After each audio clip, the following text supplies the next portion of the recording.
Just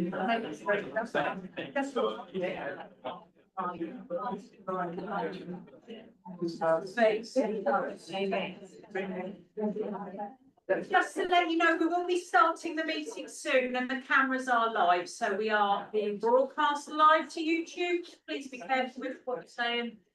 And just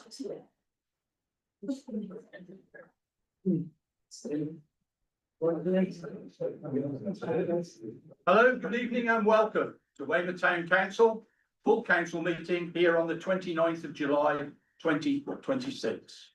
The first part of the business is, because I'm standing in for David, who's the mayor, Councillor Harris, I need a vice chair. So do I have any volunteers to be vice chair tonight? Oh, volunteer. No. You know on your husband, Joan. nobody else did. I need a proposer and a seconder. So I've got a proposer from Councillor Hope, seconder from Councillor Day. All those in favour? You go now. Thank you very much.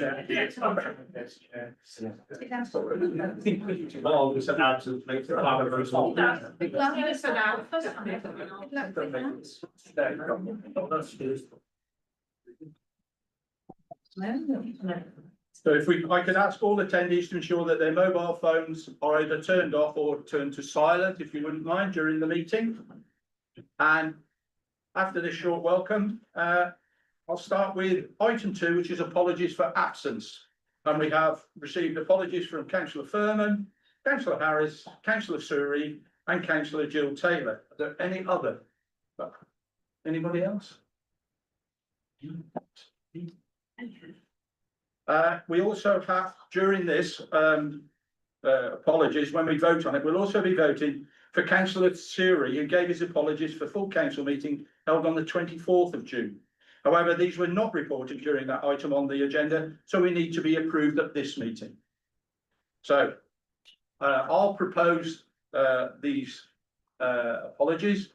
The vice chair will be seconding them. Yep. Anybody? No? All those in favour? Appears to be unanimous, Chair. Thank you very much. We can now move on to item number 3, which is declarations of interest. Councillor Bell. Yeah, I need to declare a conflict of interest regarding item 14 about the dog related PSPO. This area of Dorset Council's work is within my cabinet portfolio, and as a result, I will leave the chamber for that particular item later this evening, having spoken with Jonathan Mayer and taken advice. Thank you. Councillor Hope. Same item on the agenda, Chair. I need to declare a non-pecuniary interest, as you see the advice given by the monitoring officer, as a dog owner. Councillor Northern. I suggest all dog owners put up their hand. Wish to also declare that. You as well. I'm thought. Just dog owners, please.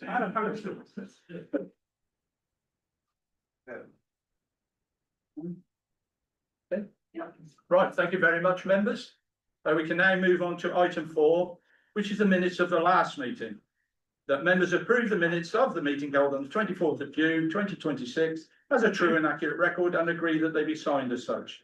I will be proposing this item and I'll be seconded by the vice chair. Would anybody like to talk on those minutes, please? Councillor Hope. Can I just assume that that will also be with the amendment of the apology that we just Yeah. No. We can amend those because the apologies weren't tabled at that meeting. We can't add them into the minutes of that meeting because we've been minutes of something that didn't happen. So retrospectively, the apologies were served. Yes. Okay. So, all those in favour? Again, thank you very much. We now come to item 5, which is councillor questions and statements. Do we have any councillor questions or statements? Councillor Weller. Thank you very much, Mr. Mayor. I did send this to the clerk and to Nikki, but it it may have been too late. I think I included you, but I can't remember. So I apologise for that.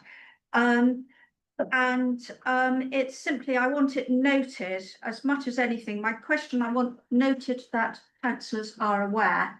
Over the weekend, people swimming at Greenhill shared the water with people who were fishing at Greenhill.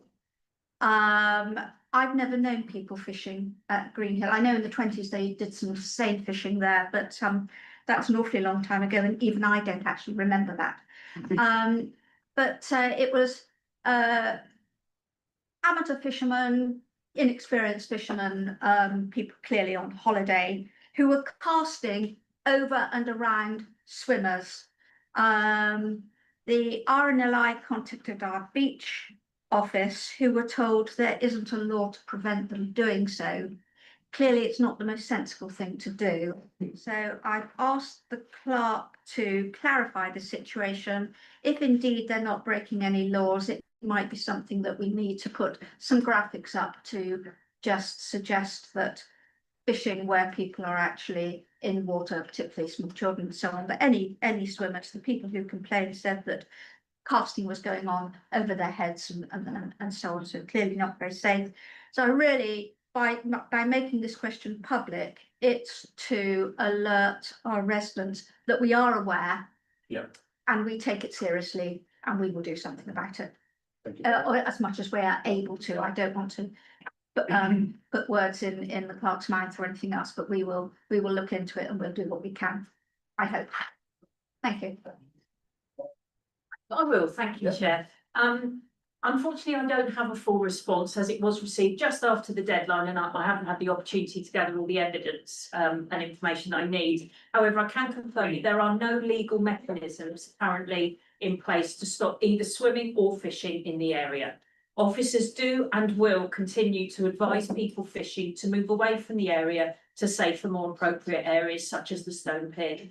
However, there are no legal mechanisms to force someone to comply with this direction. I am awaiting some information from the Harbour Master just to check on designated swimming areas and implications, and I'm happy to report back when I receive that, Chair. Thank you.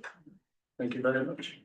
There are no more councillor questions or statements. We can move on to item 6, which is the town mayor's announcements. Unfortunately, David, Councillor Harris is not with us today, so we'll move on to item 7, the leaders update.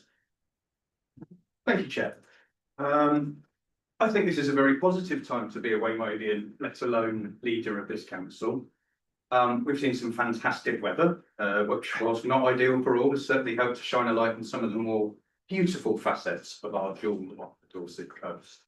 We've reached peak holiday season when our staff expands with seasonal workers, and all those employed work very hard to show the town at its best. This is evident on the seafront, where the resort team work with our partners to keep beachgoers safe and help the displays and events on the Esplanade to run smoothly. The Green Spaces team ensure that our 80 hectares of open space look at their best throughout these summer months, and frankly throughout the year, let's be honest. And it's heartening to see them justly rewarded. 4 green flags this year for Greenhill, Sandsfoot and Radipole Park Gardens, plus Noath Gardens joining them for the first time this year. A huge well done to them and the supporting friends groups. To give that some context, a council like Birmingham has just got 4 green flags across its whole area. So that is something to be proud of, I think. One very positive note looking to the future is the work that Dorset Council have commissioned to promote Weymouth and surrounding areas to attract external funding. All councillors here were invited to a preview of what this looks like 3 weeks ago, and this was presented again to a wider audience at the Sailing Academy on 14th July. I'd say we have an excellent opportunity here to work alongside the Energising Dorset strategy, DC officers and the members elected to represent us in Dorchester. Not least the 11 double hatters that sit in this chamber. It also gives us the opportunity to represent the views of this council and ensure that we too pass on the sentiment of our electorate. There's much to look forward to with this and the wider green economy opportunities, so it's important that we position ourselves as willing partners within that. on the subject of reflecting the sentiments of residents, and I know a great many of them here today. Good evening, welcome. The deadline for initial responses to our 20-mile-an-hour speed survey is passed, and I look forward to us debating that later in the agenda. I know that some residents are a little sceptical, shall we say, about our efforts to include their thoughts. So I do hope that this gives them more confidence that they have taken the opportunity to respond. For members, since we last met as a full council, I've discussed a number of topics for the SLT around communications to councillors.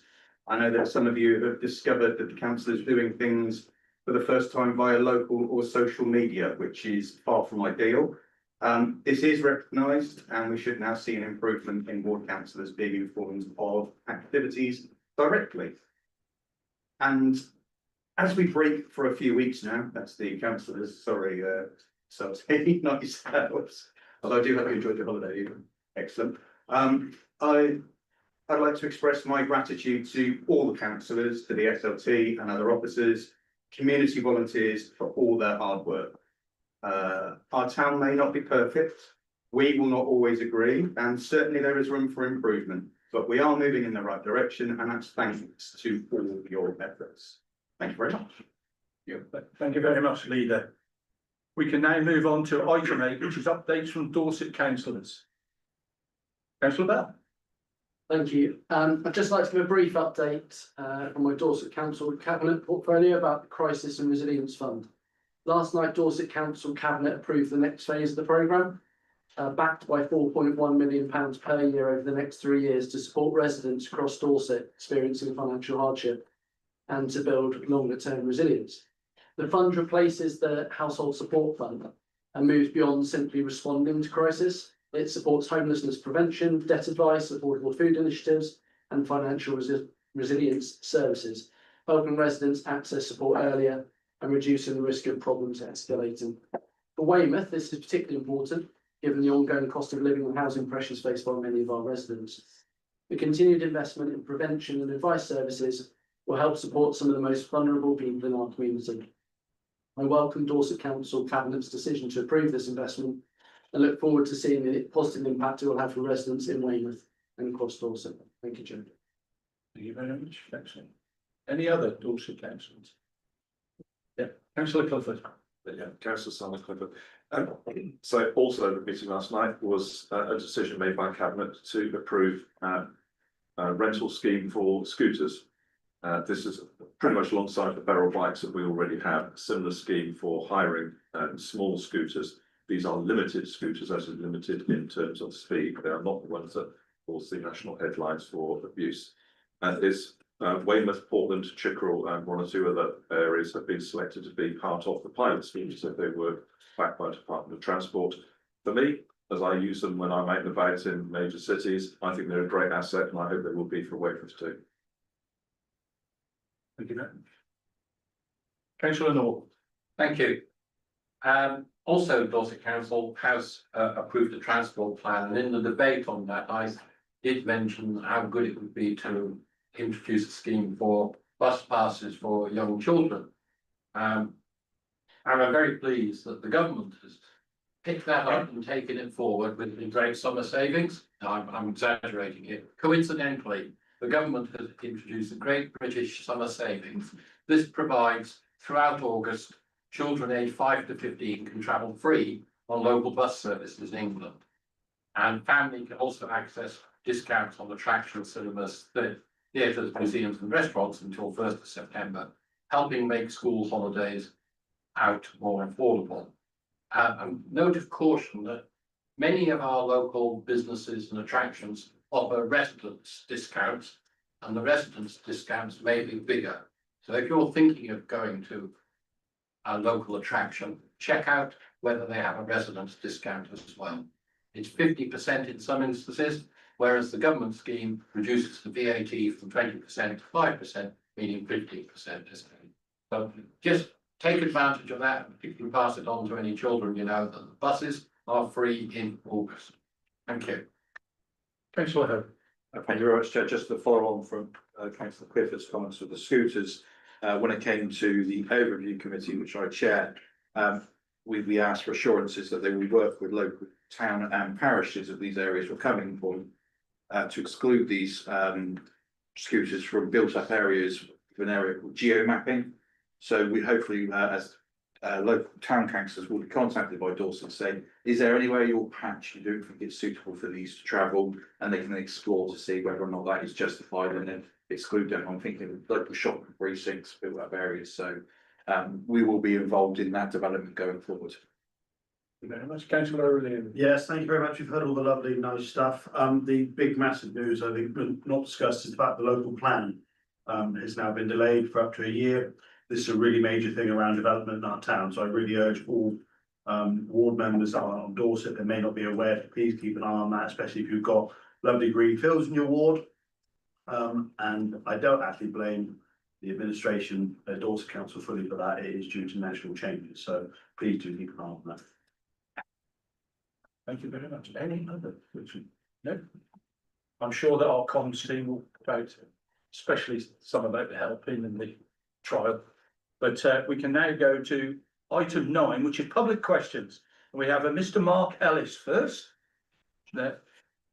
Thank you, Chair. Thank you. My name is Mark Ellis. I came from Weymouth. I live in Chickwell. I came on to the Environment and Services Committee on the 8th of July with a question for the committee that had previously submitted. I felt the response by the town clerk was one of defence rather than one of listening for active counsel. Clarity, the clerk is correct that there are 2 types of fireworks, white and standard. However, the standard comes with 3 options of atmosphere bang, the loudest speed at around 120 decibels. I feel that the council needs to understand that other than when the Whistler Screecher fireworks are set off, there is no real issue with standard fireworks being set off. It is the loud atmosphere bang once the rocket has reached its height that upsets people and animals. There is no need for the loudest 2 options of the rocket fireworks to be used by Weymouth contractors. I am asking that the council simply instruct the contractors not to use the loudest 2 atmosphere bangs on the standard fireworks. We have no need to hear Weymouth fireworks displays in Chickwell. The second issue is the obstruction of Weymouth Promenade, because the town council staff have been holding events here instead of in front of the pavilion. I asked at the Environment and Services Committee meeting that a 4-metre wide path be kept clear when all events happen, so that pedestrians and cyclists can freely travel along the Ethelway, rather than having to fight their way through crowds of people and bikes. The same applies when the fairground rides were placed on the prom. The clerk said that staff would be asked to put barriers out to create this thoroughfare. Photographs of the bike and car light on the 21st of July, some 2 weeks after I attended the Environment and Services Committee, show that once again bikes completely filled the depth of the prom. So perhaps it's time for the council to install permanent 4-foot-high stainless steel hoop barriers similar to those installed along Custom House King. But the plan doesn't fix the space along the length of where these events happen on the promenade. I was further surprised to see that marshals held the seafront traffic up, whilst it's considered bikers slowly drift off the prom at their leisure and along the Esplanade. What is wrong with bikers building into traffic when they can? We recently saw hundreds of scooters illegally parking and refusing to pay parking fees. This is now set a precedent for groups of bikers visiting Weymouth, and it's not acceptable. Thank you very much, Mr. Ellis. The town clerk will provide a response. Thank you, Chair. Firework display parameters are agreed by the Environment and Services Committee, so any changes would need to be agreed by that body. Having checked the recording, I can confirm that the council did not agree to erect barriers to maintain a 4-metre wide path. I did commit to speaking to the events officer, which I did, about maintaining an appropriate thoroughfare for the public. As I said, I did that and work is ongoing. Permanent railings may not be permissible on the prom and may in fact themselves impede access and would be extremely expensive. The progression of this matter would fall again to the Environment and Services Committee via a councillor motion or a project initiation document. And for clarity, council staff do not hold events, the council does. The area in front of the pavilion is not owned or operated by the town council and so does not have the same availability or cost implications as the prom, as it is owned and operated by Dorset Council. I'm pleased to say that work continues with the new organisers of Bike Night, including discussions after the E&S meeting mentioned. This is work in progress and we strive to bring in sustained improvements as soon as possible. Feedback such as this is highly valuable in our ongoing efforts to maintain high standards, especially around access for pedestrians.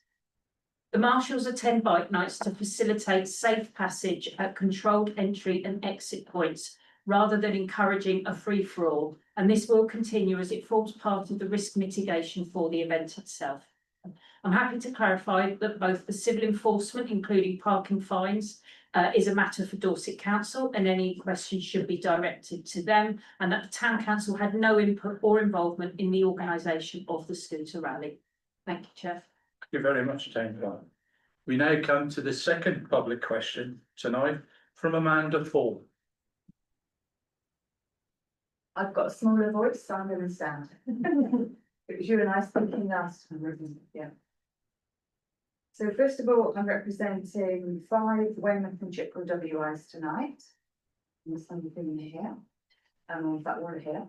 I'm going to give a quick brief overview about the National Federation of Women's Institutes, who are supporting what we're going to be talking about in our question. So the National Federation of Women's Institutes passed the Accessible Public Toilet Facilities Resolution on the 4th of June 2026 with a 95% majority. This mandate calls for accessible, clean and free public toilets to promote inclusion, health and dignity for all. My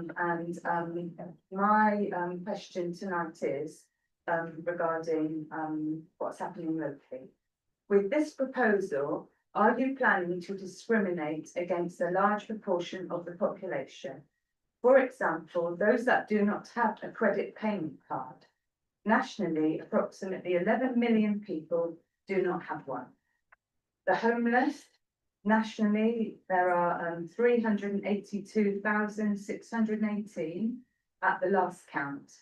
The 64,000 men diagnosed with prostate cancer who have urinary incontinence.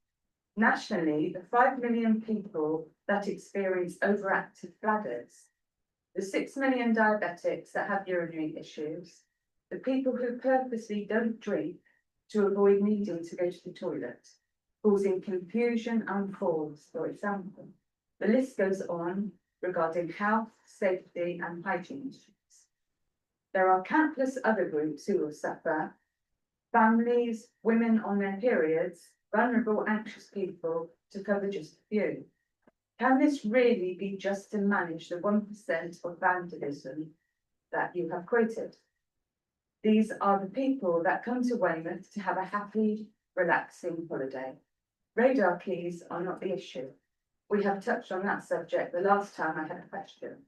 There are only 1 or 2 disabled toilets distributed around town. Can you imagine the queues? People already have been denied access to toilets in cabs, shops and pubs, with unfriendly notices denying entry. And sadly, we have lost the toilets in M&S and the Range. It is a human right to be able to go to the toilet in a safe environment, and your collective planned action is denying everyone that human right. Of course, toilets come to cost. And have the council thought about a small tourist tax, at least to cover the cost of free said public conveniences? But that one is obviously for another day. Thank you very much.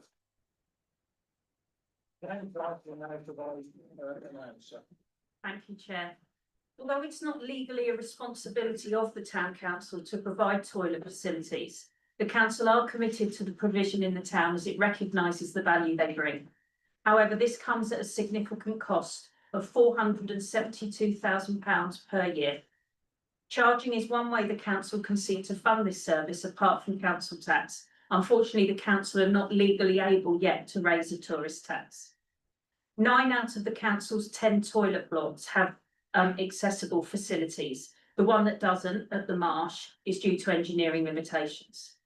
The council agrees that it is very unfortunate that more businesses did not want to join the community toilet scheme and would urge all businesses to think about making their facilities available. Any interested businesses can contact the town council for information on how to join the scheme. The motion before the council tonight is to assess potential charging arrangements for each block on its merits, and the outcome of that decision, of course, rests with councillors tonight. Thank you, Chair. Thank you very much. Well, we now move on to item 10, which is a motion to amend the future toilet refurbishment resolution. And this will be presented by Councillor Bell. Thank you very much, Chair. Thank you again for your representation. It was very much noted. So, one of the most important responsibilities we have as councillors is to listen to the communities we represent, and where appropriate, be prepared to reconsider a position in light of public feedback. That is the purpose of this motion. This motion is not about stopping the refurbishment programme, nor is it about preventing future councils from considering charges where there are significant and demonstrable reasons for doing so. In fact, the motion explicitly retains the agreed refurbishment programme and priority order approved by the Environment and Services Committee. What it does is remove the assumption that charging should be the default position for every refurbished toilet block. When this matter was considered in May, members were trying to address a genuine challenge. Public toilets are expensive to maintain, and we all want to see modern, clean, sustainable facilities. However, since that decision was taken, there has been significant public engagement. Residents have signed petitions, contacted councillors and made their views known. The message has been clear. People value their public toilets and have significant concerns about the introduction of charges. As councillors, we should not be afraid to listen when residents engage with us. That is exactly what we are elected to do. I supported the original approach because I believed it was a reasonable way of helping to secure sustainable future investment. However, one of the strengths of local democracy is that we can listen, reflect and respond. In politics, as in life, I believe it's more important to get it right than be right. Having listened to residents and reflected on the strength of feeling that has been expressed, I believe a different approach is now the better approach. My own view is that public toilets should remain free to use wherever that is reasonably possible. They are a basic public amenity relied upon by residents, visitors, families, older people, disabled people, and those with health conditions. That does not mean that charges can never be justified. There may be exceptional circumstances where significant and demonstrable issues make charging necessary to protect the long-term viability of a particular facility. For example, persistent vandalism, antisocial behaviour, exceptional maintenance costs, or other operational challenges that place an unsustainable burden on a specific site. But those circumstances should be the exception rather than the rule. This motion therefore proposes that any future decision on charging should be considered on the merits of the individual facility rather than assumed in advance for every refurbishment project. Ultimately, this motion seeks a balanced position. It supports continued investment in our public toilets, retains flexibility where genuinely needed, and responds to the clear views expressed by our community. It establishes a simple principle. Free public access should remain the norm, with charging considered only in exceptional circumstances where there is a strong and demonstrable case. Chair, I'm therefore pleased to formally move the motion and commend it to the council. So what is exactly your motion? Because what you said, and what's in the paper are two different things. So what is your motion? Is it, Go on. is it the one at the? It's written. As written. Yes. As written? Yeah, thank you very much. That the council agrees to remove proposals to charge for all public toilet access in the future toilet refurbishment programme, and it said decide on a case-by-case basis. That is the motion. Which is what I said. Well, that sounds different, but we won't go into that. So, before we go into discussion, do you have a second then? Thank you very much. Right, who would like to kick off first? The second. Chair, could I reserve the right to speak last on this motion? Yeah, please? of course. Can I very quickly declare an interest as being a WI member? That too, councillor. Have to say that. Can I do the same? Yes, you can do so. Councillor O'Reilly. Thank you, Chair. I never back this question. It's a very sensible way forward. I initially was in favour of charging, as I have been charged a lot when I go down to Cornwall. But I too have listened to my residents and had very strong feedback that they value the town council providing this free. And I can see that it is a useful.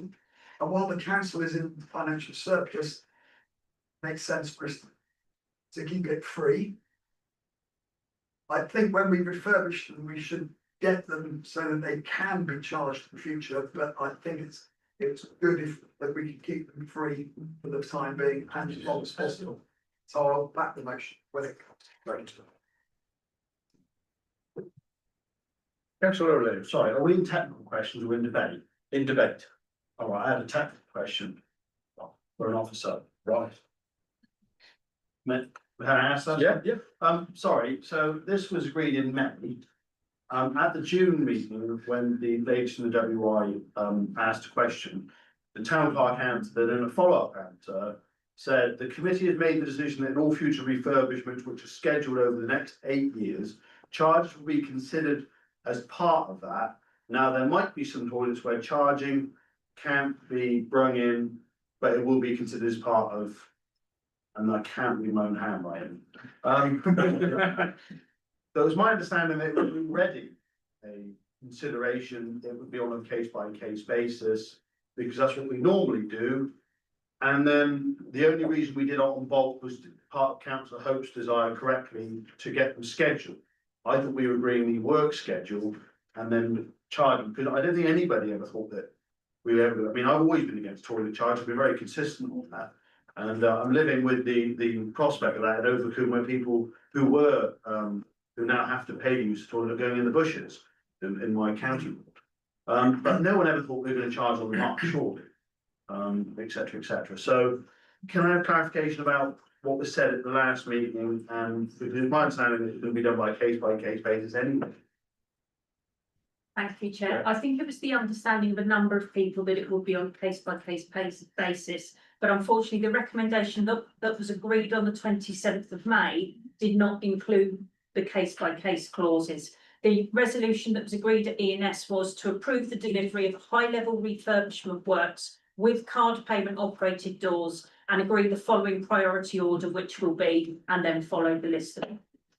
So unfortunately, when the recommendation was rewritten within the meeting, it didn't include the phrase case by case, although it was discussed at the meeting. Thank you.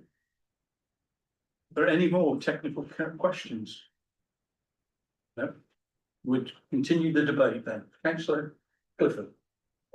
I'm not sure it's technical or whether it's for the proposer. So, like Councillor O'Leary, I'm a supporter of this principle. I think most people in this room are. I have a technical question, which is the motion talks about case by case basis being decided. Where is that decision made?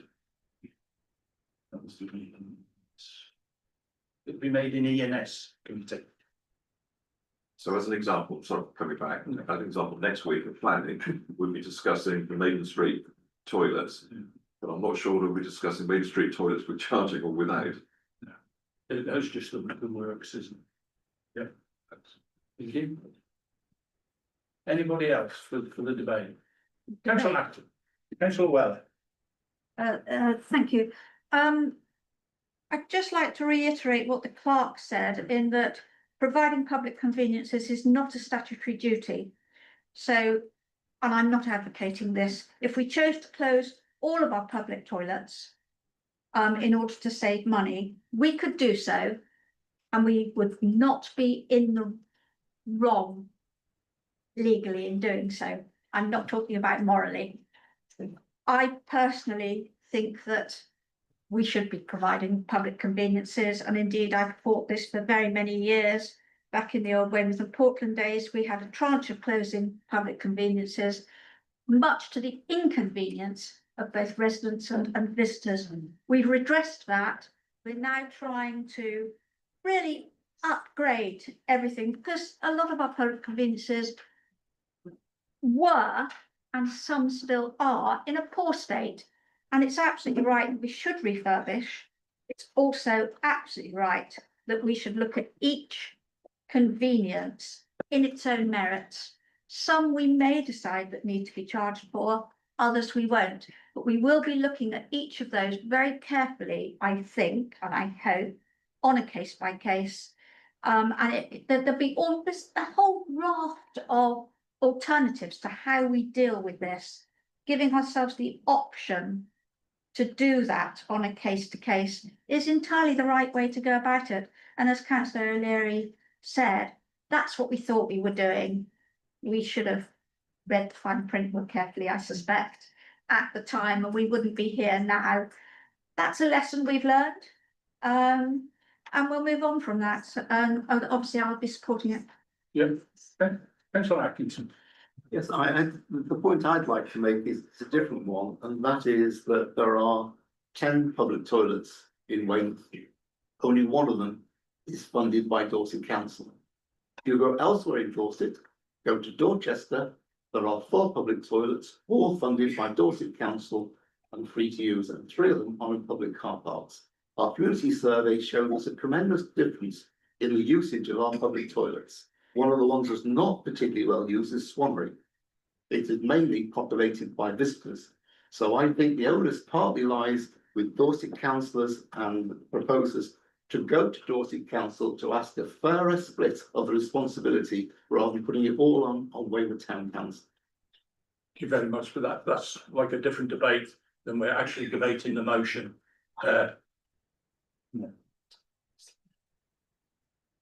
Councillor Norton. Thank you. Thank you very much, Councillor Atkinson. You've said most of what I was going to say, which is to point out that Dorset Council manages many toilets across Dorset, including some in Weymouth and Portland. And the difference is that some of these are charged and some of them are not charged. So we're deciding what's best for Weymouth, and the council has chosen to provide all these toilets and continue to do so. And we hope that the council, people paying their council fees, agree with that. We'd love to have a tourist tax and help pay for these things, but currently we don't have those powers. Thank you. Councillor O'Leary. Yes, thank you very much. As I said earlier, I've long been opposed to charging for toilets, both in terms of general charging, but certainly in terms of card only access. I have a number of residents who prefer to use cash. If you're on the beach, etc., you prefer to use cash perhaps and take a card out with you. And also, as I stated in my Preston County division, which is not by town board, we have a tremendous growing issue of people using back streets, bushes, etc. to use the toilets. I'm aware that Councillor Williams has had similar issues in certain times of the year in her ward. And that's part of the issue for me. I'm glad that there is a coming round to our way of thinking on charging toilets, and I welcome the change of mind by other members in here. But I won't be supporting the motion because I'm opposed to charging of toilets. And I don't believe on a case by case basis. I don't believe Overcoop is suitable. I certainly don't believe the Marsh is suitable. And I certainly don't therefore believe that adding a load of individual card payment machines on, for instance, the beach office would be suitable. And that's not suitable, then I don't think, for instance, Maiden Street is suitable. So I don't believe in the case by case basis. I'm opposed to charging for toilets. I don't want a tourist tax either. So Council said we love one. I wouldn't love one. I don't actually think Dorset Council should be doing more things in regards to toilets. I think we get paid a precept to provide certain services. We charge that precept. We're not there to fleece tourists. We're certainly not there to fleece residents. We're there to provide a service. Let's provide the service. Thank you. Any other councillors? Councillor Hope. Yeah, thank you very much, Chair. I think this situation has potentially been blown up massively by the press, and the press have not got the facts in this situation. I stand by the decision made by the Environment Services Committee, and the discussions were very clear that it would never be financially viable to put 12, 15, I don't know how many toilets we've got at the on the beach, 26 cash machines on there. It would never be financially viable. it was never the council's intention to put cash machines on there. Had the press had actually come to us and spoke to us and got a true and accurate record, I think a lot of this concern from the public wouldn't be here. The aspiration was very much a decision of the E&S committee to get toilet refurbishment in as business as usual for this council. We want, we don't want to be held up planned works by the democratic process, which then delays applications going into planning, which moves things over and kicks things down the grass. We want to streamline the process to make sure we get on and do the business. Pardon the pun. Caught myself there, but I do support in some areas that charging will be required. But again, that is for a decision of the E&S committee to look at other alternatives, whether or not there's businesses in the area that are supporting the public convenience, come and use our loo or whatever the project's called. But there are some that will just need it, and that will be not just a decision of this council, but talking to partners around vandalism, antisocial behaviour, drug taking and other aspects. So for that reason, I do support the motion.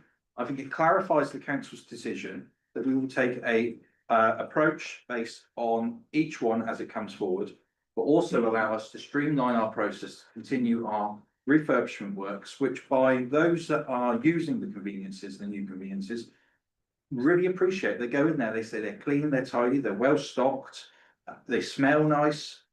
I don't know whether toilets ever smell nice, but toilets smell nice. And I think, it puts a lot of pride in our community. So support the motion by my colleague councillor Bell, and I think it clarifies the situation of the council. It's just disappointing really that the press didn't talk to us and ran away with a headline. Thank you very much. Excellent.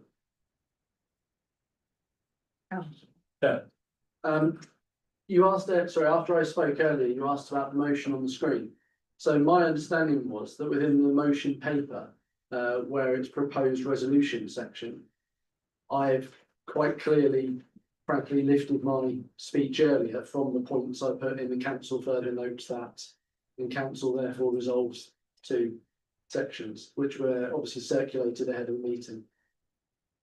So whilst I was getting some funny looks, I was directly lifting it from the paper I submitted in the proposed resolution section. Obviously, then I realised a shortened form has then been put onto the agenda paper, but where I was talking about default positions, etc., those were exact phrases used within the motion paper I put forward. Yeah. So I was getting looked at like I'm talking gobbledygook. It was the stuff that was circulated. Thank you very much for the clarification. Would you like, then you wish to speak about this? Thank you, Chair. I'm very pleased to second this motion. And I do so because I believe it strikes an appropriate balance between listening to our residents and maintaining our responsibility to manage the council's finances responsibly. I want to reiterate Councillor Bell's point that this motion does not abandon the refurbishment programme. The council remains committed to improving the quality of our public toilet facilities, and the agreed priority programme remains in place.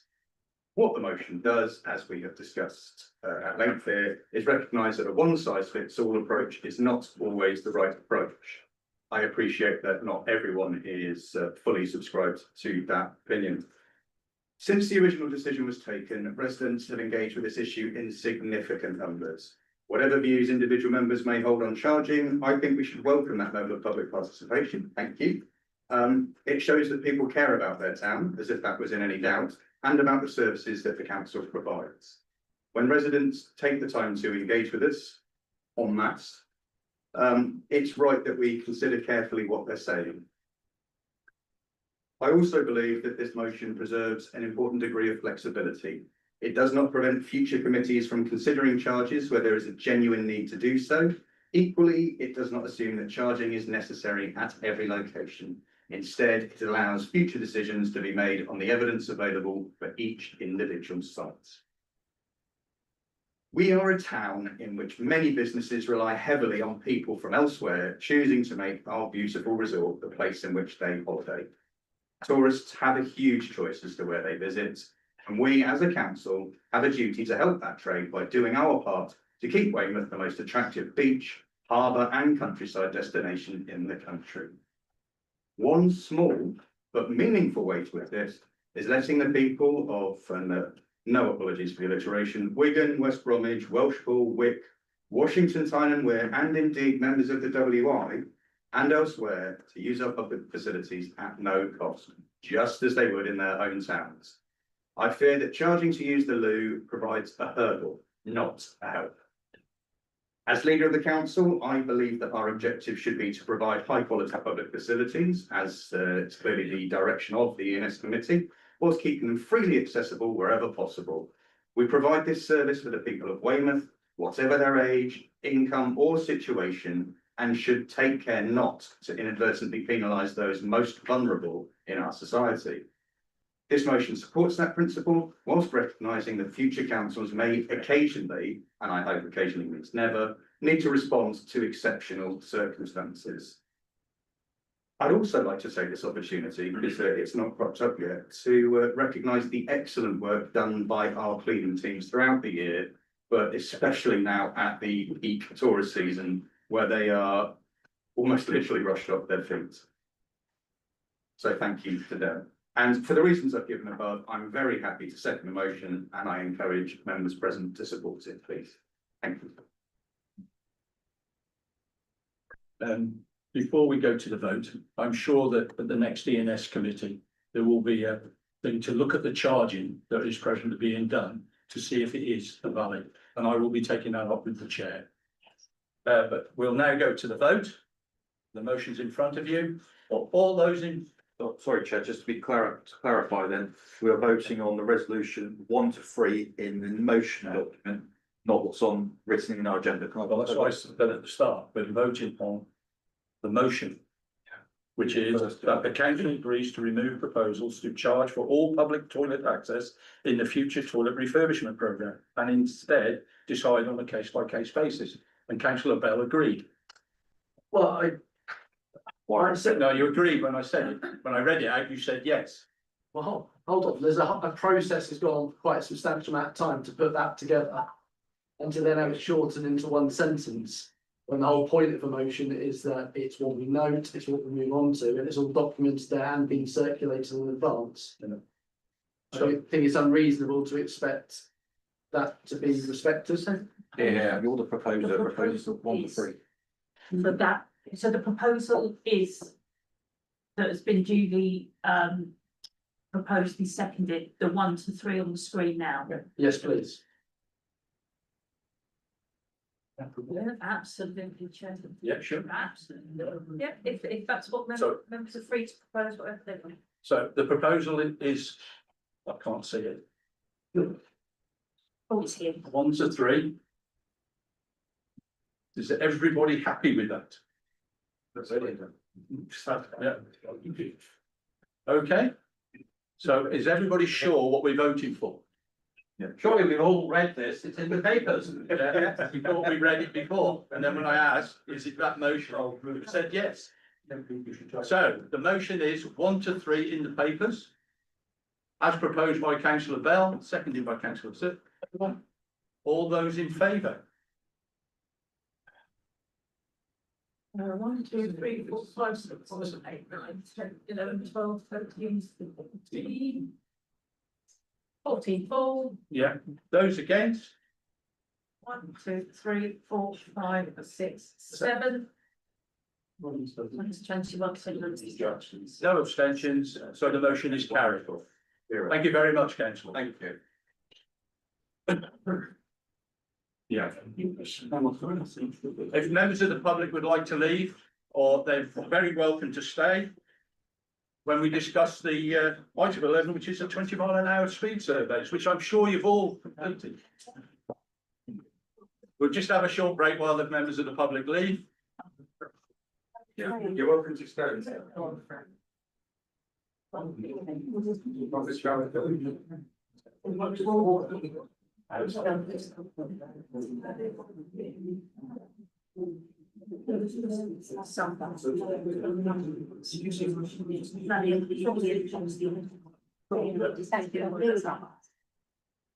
Okay,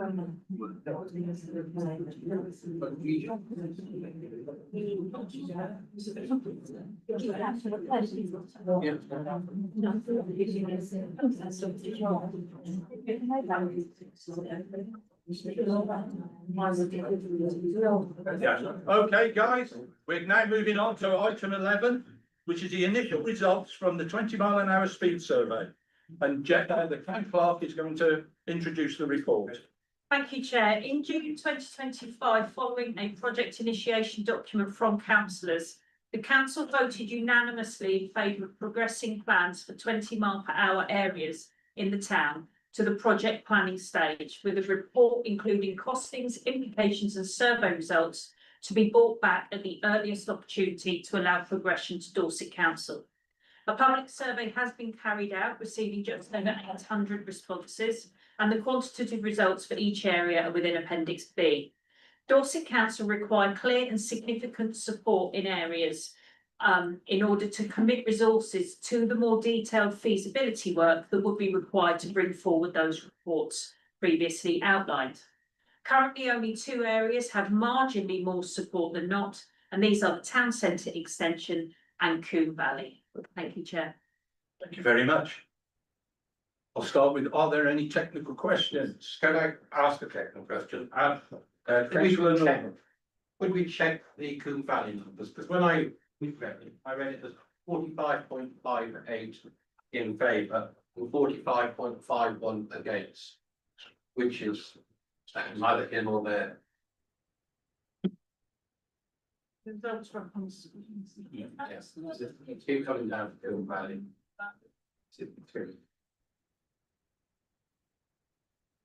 Yes, marginally more was the terminology.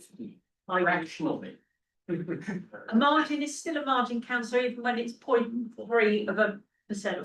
Councillor Atkinson. Yeah, I have a technical question. When you say the word significant, do you mean statistically significant? If you do, then the only one that's statistically significant is South Hill rejection. None of the others have 54 vote margin which is required statistically significant. If I may. Yes. If I may, Chair, Dorset Council haven't been specific on their interpretation of the word significant.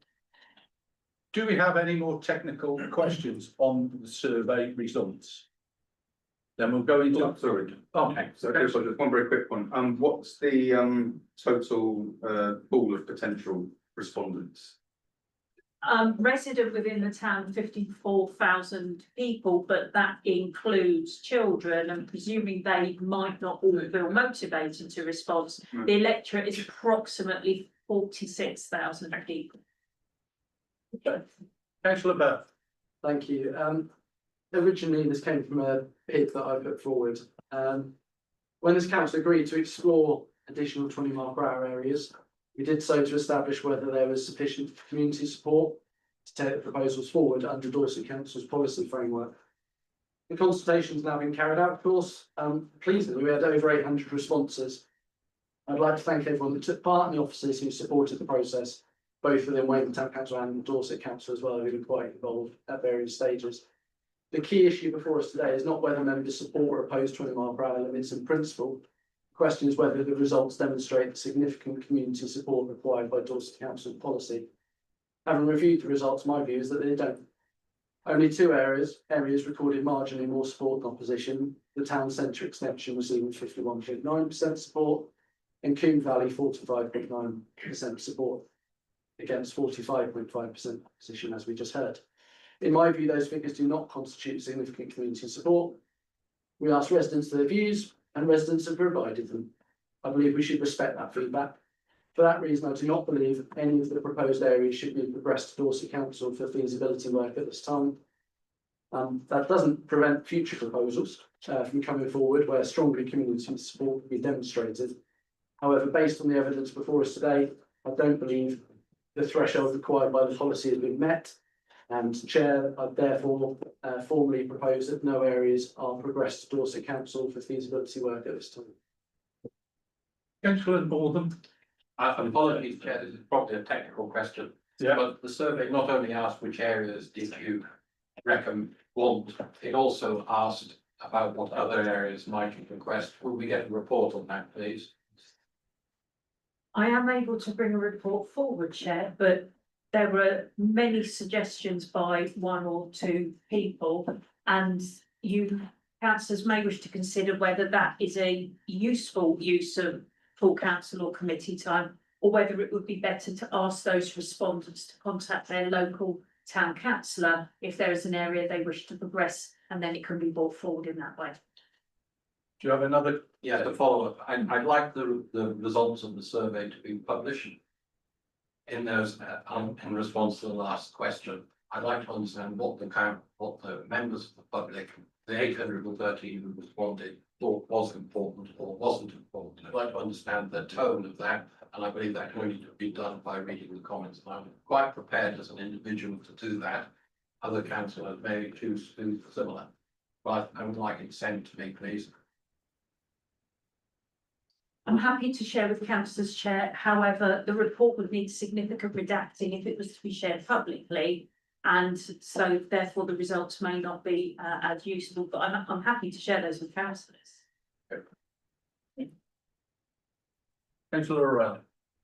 Thank you. I'm too disappointed by the results of the survey, but expect them. My area is the town centre, and we have modest support, though they're not fully significant. Yeah, just a little. However, I do get a lot of complaints, particularly in the summer, from residents and businesses about cars' speed around its cars and bikes. And one of the all sorts of proposals are put by the residents, speed bumps and rest. But this 20-mile-an-hour proposal, while the speed guys would still speed, but they'd be slowed down if everyone else was going at 20. So is there any scope for taking the results from the town centre and applying it to some areas in the town, particularly around the quayside, which when people go through there at 30 when it's crowded, it'd be really helpful if it was at least 20. And can we try and take that forward with Dorset Council? I'm led to believe that we can propose all the areas go to Dorset Council as a one-off. We could send them all up and then wait for their feedback. That is an option we've got. Okay. Okay. Councillor Bell. I did actually make a formal proposal. Sorry? I made a formal proposal earlier. Yeah. It needs seconding or not seconding. Well, at the moment, we're going through the technical questions, if you don't mind. If you don't mind, could you just wait till we've gone through the technical questions? Okay. Councillor Hogan. Councillor Hope. Thank you very much, Chair. Hopefully this is classed as a technical question. And it's really around the report. And again, forgive me because I know I had the opportunity to ask these questions prior to the committee and paper dispatch.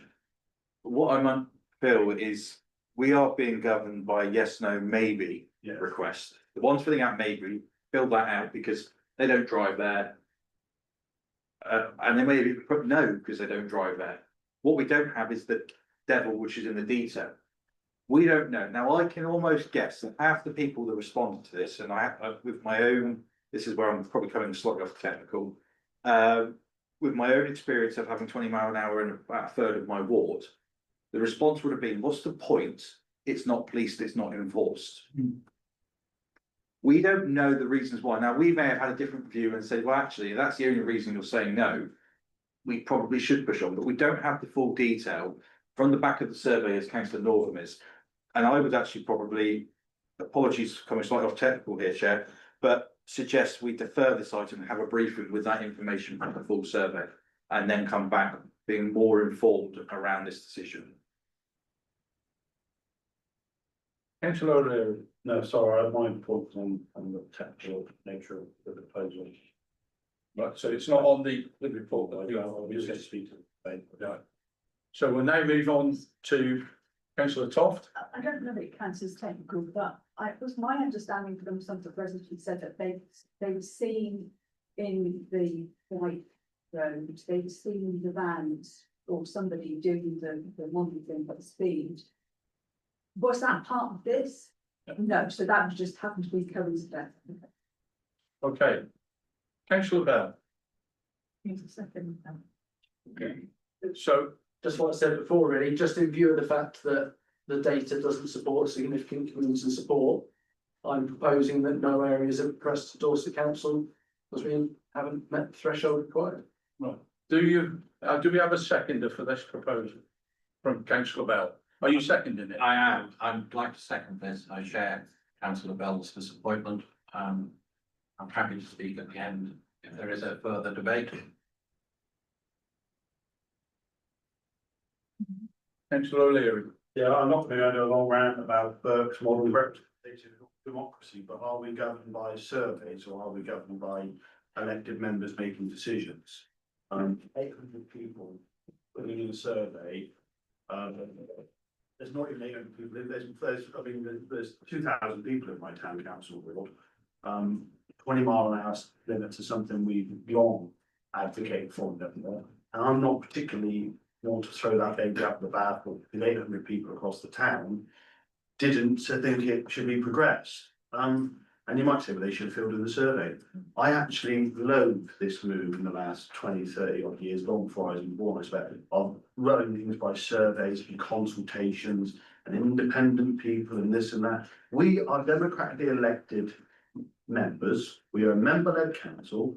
Do members in here believe that 20-mile-an-hour limits are something that might, in a Dorset Council survey, be suitable for their ward? I ran an election to support 20-mile zones. And that, to me, is far more sacred than a survey and a map in the library for someone to come and put a dot on. So I'm afraid I'm not in favour of progressing this, because 800 people who we don't know who they are, I'm not being rude to those people that filled it in, it could be anybody. It could be multiple people on different accounts. It's just, I mean, and it comes on to something a bit later on around the drone display.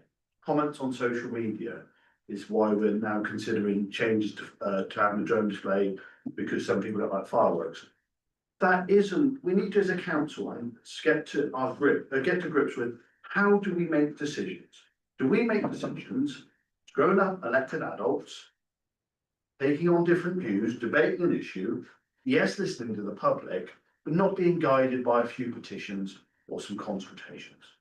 So I'm not in favour of throwing this out. And councillor Bell, I think, and I don't normally like doing this backpan instance, but I think councillor Bell's done a tremendous amount of work on this as well in getting this done. It'd be a shame if it was thrown out. Councillor Atkinson, I'm afraid. Yeah, I'd like to, in some ways, support what has just been said, and that is that I feel a weakness may well be we should take more account of people who live in the areas affected or adjacent to them. I don't see why anybody in White Regis should have as much say on what happens in Littlemore as somebody who lives in Littlemore. I think that's a weakness in this. Have been. Councillor Weller. Thank you.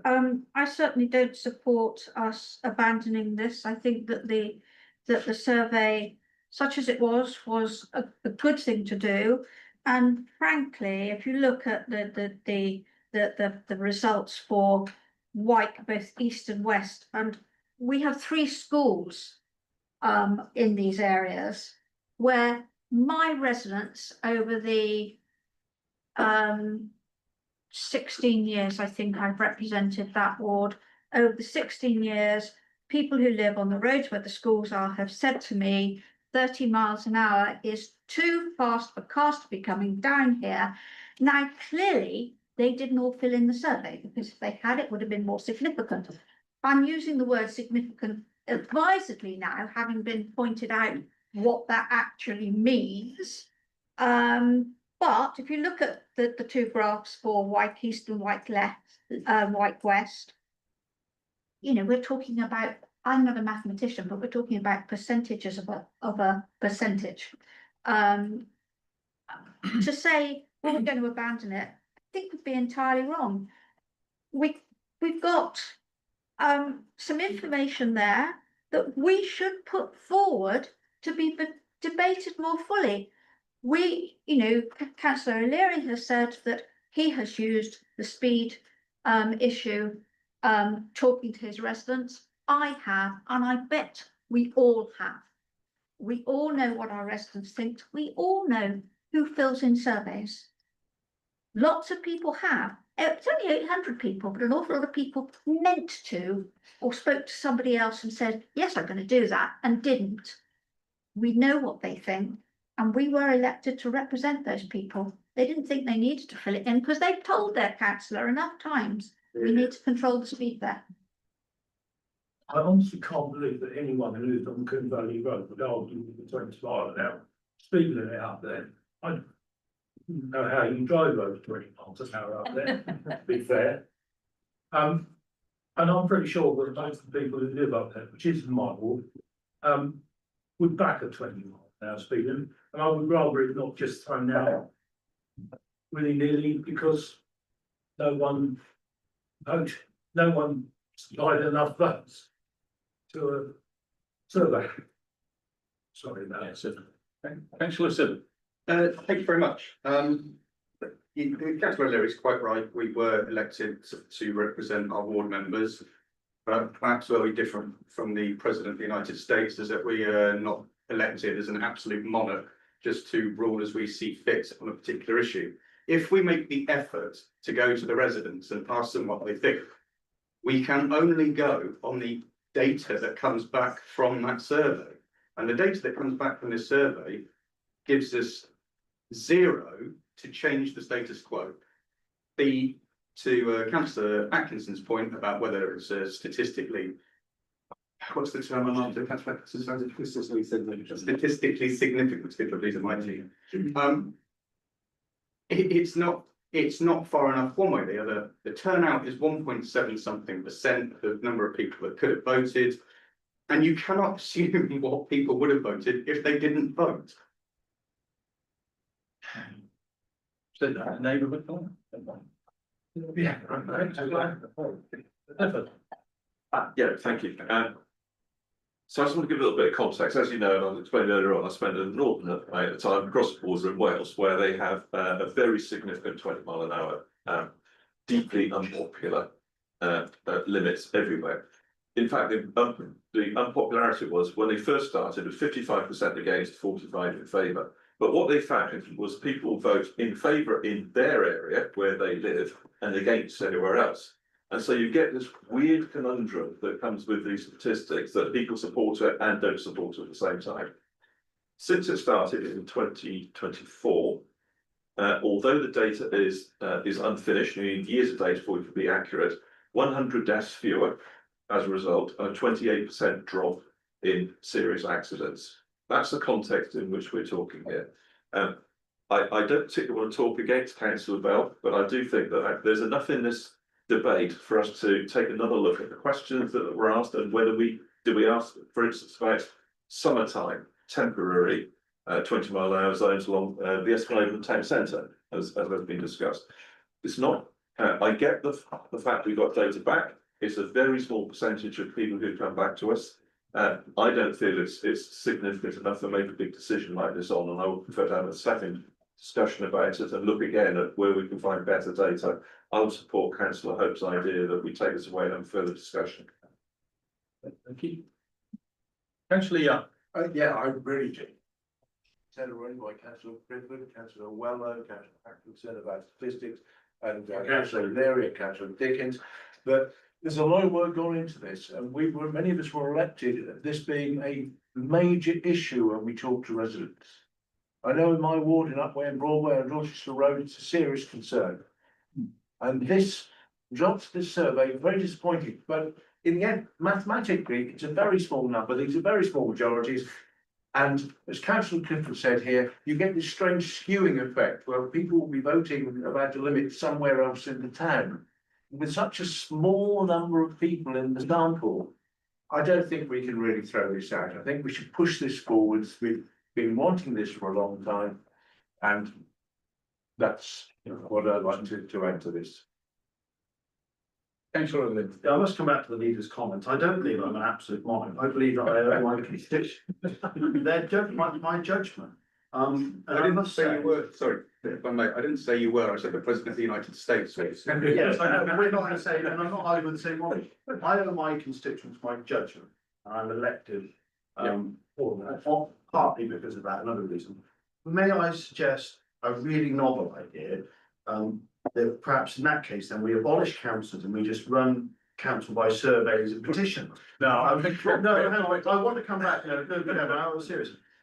May I suggest instead that we park this, and instead, why don't all of us take the initiative as ward members to go out to our constituents and ask them what they think, instead of relying on a council-run survey to do it. And then if people come up to me and are vehemently against 20 miles limits, then I can argue that case with them as their representative, their servant, and I'm a public servant for them. But I just think it puts the ball back in our court as elected members. And I think that's something we have to do on a far bigger scale more often than we perhaps do. Thank you, Captain. Councillor Weller. I wonder whether this is going back on a technical question now, but it's really just a question that's just come up. A number of people have said, let's go back and look again and so on. I think we've got a problem with timing, town clerk, that don't we have to get a decision to the to Dorset Council, because they're going to, that it's they that are going to be carrying this forward. What's our timing on that? Are we okay? Do we have the luxury of time to think again, is what I'm asking you. If I can Yeah, share, please yeah, Dorset Council have put no time limits on Fine, our. thank you, thank you. Councillor Bell, would you like to come back? Yeah, I'm quite buoyed by the conversation and the debate. I still stand by, if we ask for the views of the public and they provide them, we should respect them. I was just going to ask if the town clerk could maybe just outline why a survey was part of this process when we spoke to highways, and what their expectation was of what a town council would come back with. Because Councillor Well is absolutely right, if we don't implement this, if we are, collecting information from our town council area, and then it goes back to DC. Okay. The survey was part of that, so just some clarity on the process. Yes, happy to, Chair. Yes, so Dorset Council are the ones who progress the feasibility work, the costings, and would ultimately be responsible for putting in any changes in speed limits, including any associated engineering works. Town and parish councils within Dorset are asked to carry out a public consultation based just on, as we did, do you support a 20-mile-an-hour limit in this area or not, or unsure, not sure of. Dorset Council haven't asked for any more detail on that, so we haven't carried out the detail. Dorset Council just wish to know that there is significant public support for the areas a town and parish council put forward. So there were no other parameters included in our survey, although we did put that extra question at the end to ask for any additional areas that people may wish to suggest for the next phase of the work, once phase one is completed. Councillor Norman. Thank you. I don't think there's going to be a wrapping, a final words, but if this is the final words, I was going to say that we had wanted to conduct a town-wide 20-mile-an-hour survey. We were encouraged by Dorset Council to focus on the areas near to schools, and that's why certain areas that we're going forward. As phase one of this activity, the idea of going out to consult the public is entirely a Dorset Council construct. They've written a policy which is based around small village communities getting a 20-mile-an-hour zone. It doesn't apply very well to a town council. We've now found ourselves caught out by all the points that have been made by other people. People will always vote no. We hope that people will vote for a 20 miles an hour in their zone, but we're suffering from potentially people outside of that area voting otherwise.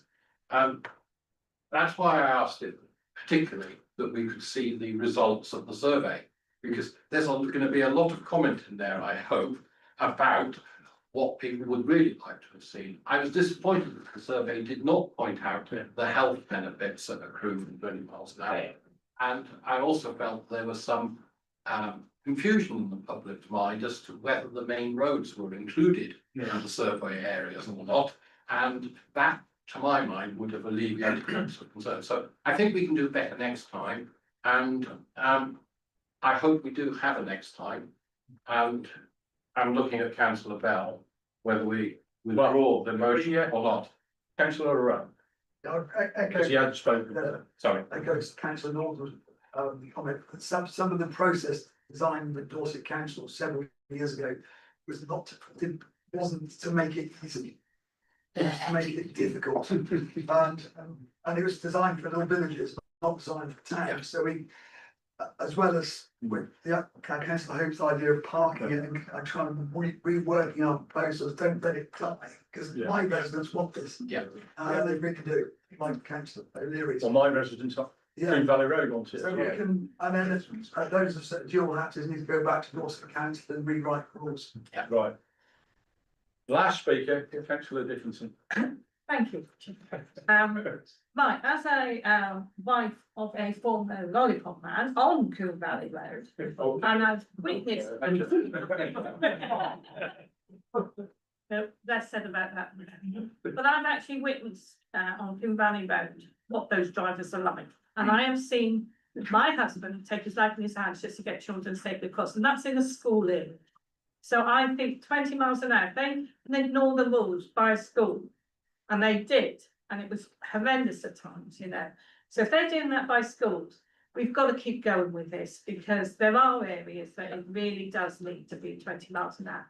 And especially near schools, because I don't know why people ignore it, but they do. Councillor Barker. Listening to the room, I'll withdraw my proposal. It seems like there might be another route forward, which cheers me up. So thank you. But, if we can, someone else can put words towards the way forward. Well, thank you. I think we have all put in a lot of work for this. So Councillor Hope had I hope a proposal now. Thank you very much. Yeah, I'd like to defer this and send this back to the Environment Services Committee for some further work. I'd like to understand some of the comments that were raised around the survey, in particular some of the other areas that were suggested, and look at the survey process.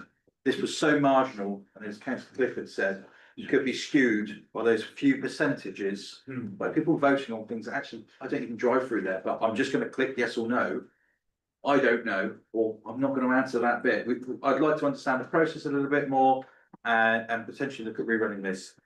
This fits within our corporate priorities, a green town that reduces its carbon footprint year on year and seeks to protect our nature, innovating and being brave to develop our services and new projects, encouraging our partners to support goals where we are not the delivery organisation. That's where it really falls. I think Councillor Dickinson touched on school safety, our children's safety, our elderly safety. This is too important just to say, well, 2% of people said no more than yes.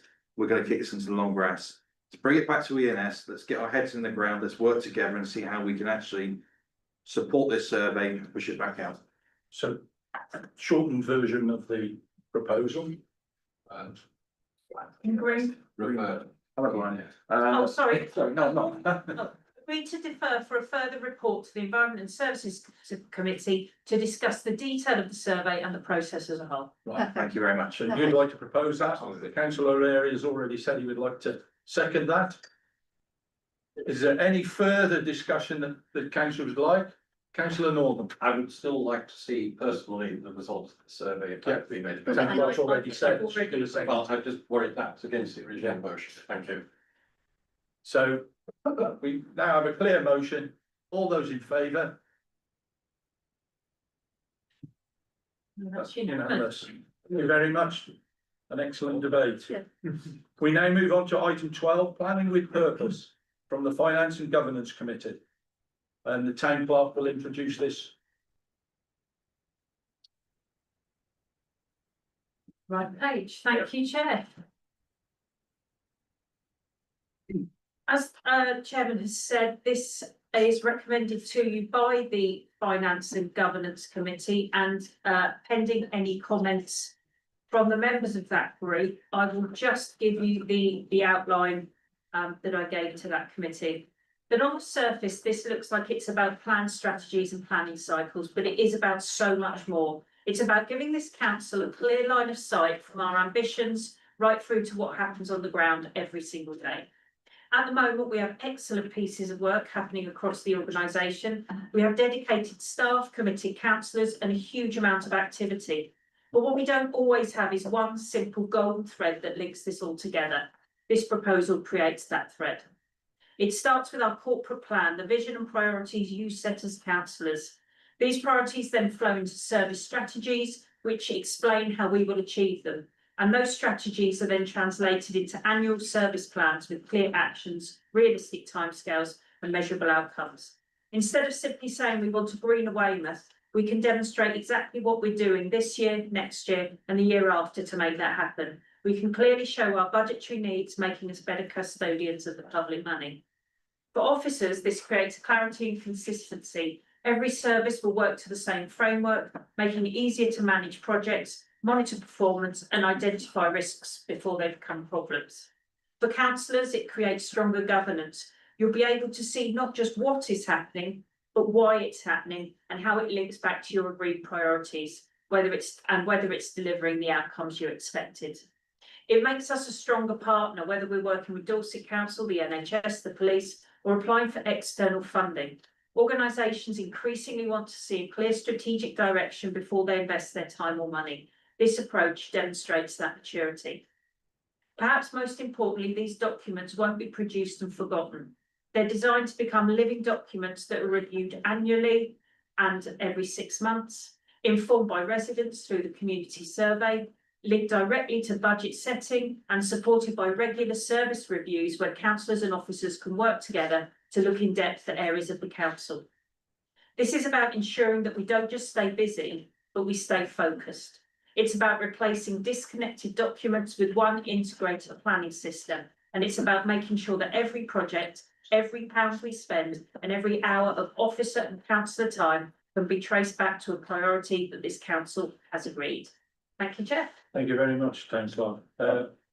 Kick off the debate with the Chair of Finance and Governance. Thank you, Chair. Yeah, as the Chair, there was a debate in the Finance and Government meeting last week. And I think overall we welcome the focus that such a document would bring and that such a clear structure of documents underneath it would provide something that we can work with better. It was voted on unanimously, so I believe I commend that to this group on the basis that the F&G recommended. Thank you. Does anybody else wish to talk on this? So we have some proposal. I will happily propose this order. Oh, sorry. Go on, next one. I think I only wanted to comment on the community survey, and it harks back to what we had before. Can we take more professional advice on designing of surveys? For instance, there's the best practice that can be found, like Imperial College. It's not a good thing, it's a bad thing to have double barrel questions. The survey is full of double barrel questions, including one double barrel question. Yeah, we have moved on from that one. But we're now on item 12. It's in the communities. I am talking about that. Sorry, I'm talking about I do apologise. the community survey. So I'll give you the example. The beach and promenade. Do you feel the beach and promenade areas are clean and well maintained? The beach and the promenade are different areas. They're separate entities, and then clean and well maintained are different entities. The promenade could be clean, but the lights could be damaged. So it can't have a double question. You shouldn't even have a double question. So can we please improve our surveys of any kind in future? So, would you like to? Happy to look at that. Right, thank you. Thank you. Anybody else? So we have a proposer. Do we have a seconder, please? Right, if that's it, all those in favour? It's unanimous. Thank you, Chair. Thank you very much, members. We now move on to item 13, which is the pilot drone display from Finance and Governance Committee. Just put the right page up. Yeah.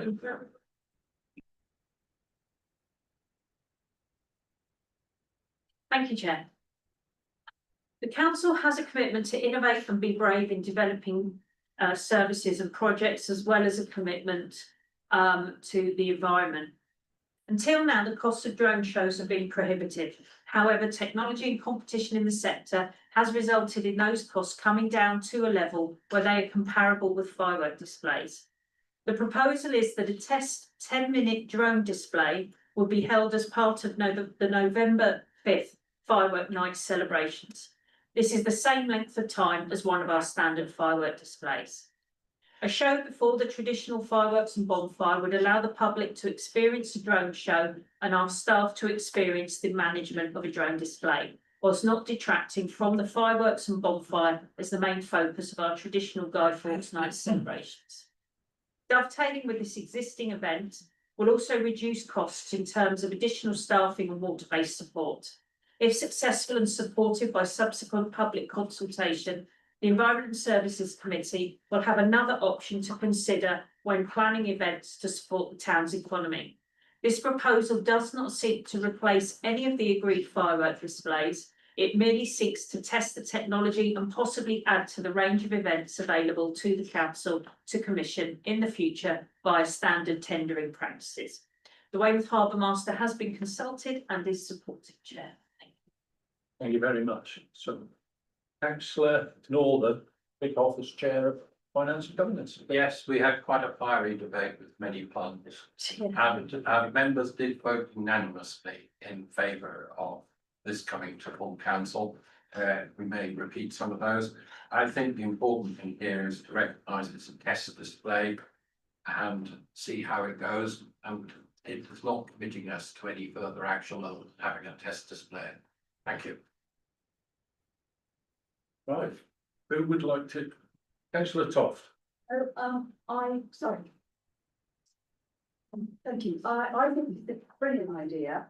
My one reservation is that the people who don't come to our fireworks because they're too noisy, or they have pets, or they have children who cry, or they have PTSD, or any reasons like that, I'm not going to be there in that evening for the main firework display in order to see the drone display to actually gauge whether they like it.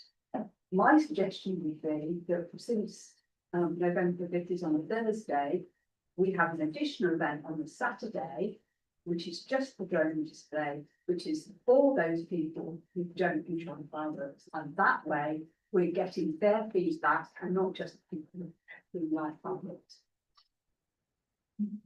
Okay. Councillor Welling.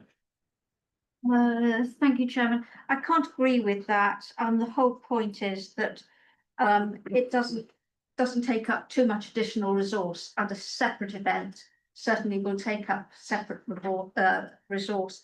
Understand exactly what Councillor Toft is saying, and it's a valid point. What I would suggest is to make sure that we do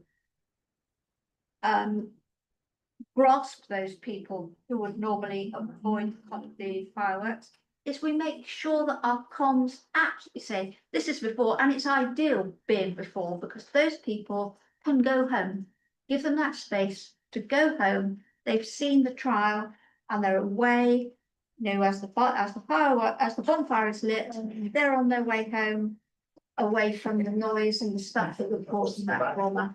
But certainly, I think it's an added cost to our resource base to do a separate evening, frankly, and we did discuss that last week.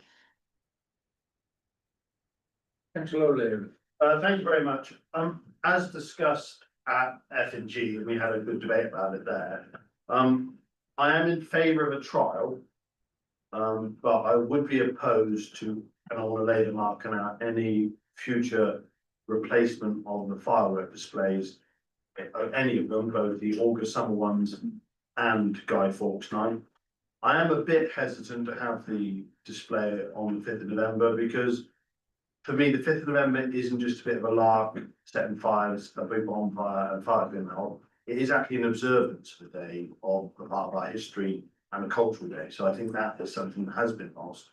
And having a fancy drone display might be nice, but actually it isn't. It's a grand old English tradition, actually, Guy Fawkes night. So while I will support a trial, I do want to lay my sword on the line with regards to fireworks displays in general. But coming on to where this came about, and it links back to the earlier conversation, is comments on social media. We cannot be governed by comments on social media. Because once again, they're not scientific, they're not representative. You know, it's down to elected members to take on board things that said to them and to come up with these types of things, not people commenting on Facebook. It could be from Canada or Zimbabwe or Hereford. Thank you very much. Councillor Hope.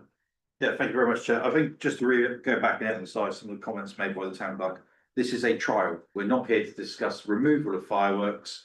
We're not saying that this will remove fireworks. It may become an addition to fireworks. It may be done on another night. That is for the future of ENS, Environment Services Committee, to decide following this trial. We may have this trial and the visual impact of £10,000 worth of drones may be very poor in the Bay. It may not have the impact that you get with fireworks all the way down to Bowlees. We may decide actually this isn't having the best economic impact on our town because it's reducing its footfall. So let's leave the what ifs, future of fireworks and everything to the ENS committee after we've had this display. We've finally come to an opportunity that we can have a new event in this town. We're putting it on a firework night because of the infrastructure. My rough estimate, get me on this, if we had a separate event, we'd probably double that budget by the time you look at first aid, security, officer time, and the rest of the infrastructure to put on the event. So makes perfect sense.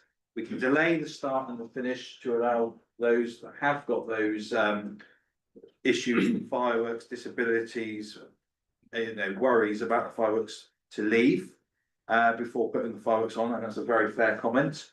But let's go forward with the trial. Let's try something new for Weymouth. It's either going to be a great hit or it's going to be a flash in the pan. When it comes to proposal, I'm happy to propose. Thank you very much, Councillor. Councillor Weller, would you like to come back in? Just a second. Yeah, did you get that? Yeah. So, would anybody else like to discuss?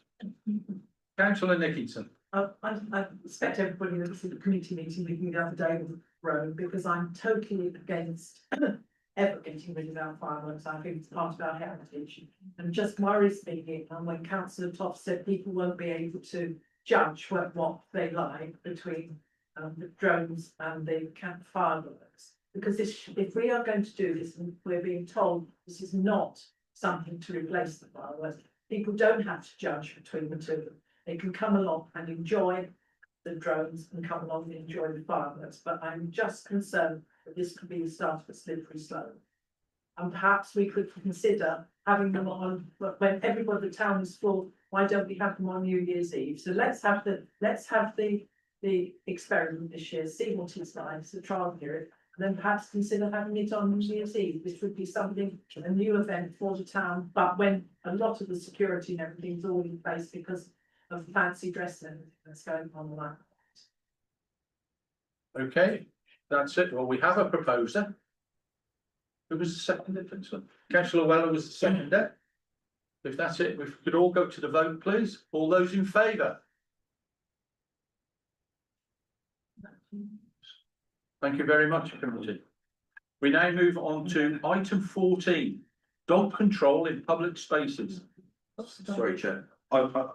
Apologies, I've had further reflection on this, and as this will come to the place and overview committee at Dorset, as I chair, I will also leave the meeting. Okay. And the bell's already left. Yeah. Somebody else is leaving? Okay. We can now move on. And again. Thank you, Chair. Following requests at the member briefing on the 13th of July, officers have brought forward this report for agreement as the council's official response to the dog PSPO, which is the Public Space Protection Order, consultation being run by Dorset Council, which closes on the 7th of August. The main suggestion is moving and expanding the dog area to all parts north of the Jubilee Club. This would provide a larger and generally quieter area compared with the current compact and very busy pavilion location. It will make the designated dog exercise area more suitable and enjoyable for dog owners, and Dog Friendly Weymouth Group have been consulted and are supportive. The move would help protect a consistent dog walking area during the peak season, reduce conflict between events and dog walkers, and allow larger events to use the pavilion end of the beach without repeatedly reducing or disrupting the dog exercise space. The current dog exercise area at the pavilion end of the beach sits in the same location used for many of Weymouth's larger events. This area is often used because it has the necessary power infrastructure nearby and is supported by temporary toilet provision during the summer season. When events are located here, the available space for dog walkers can be reduced, which can create difficulties for both event organisers and dog owners. Thank you. Right, who would like to kick off this one? Councillor Northern. Thank you, Chair. I think this is a very personal matter. And it's Dorset Council who are conducting this survey. And the survey is far more than what the town clerk has mentioned.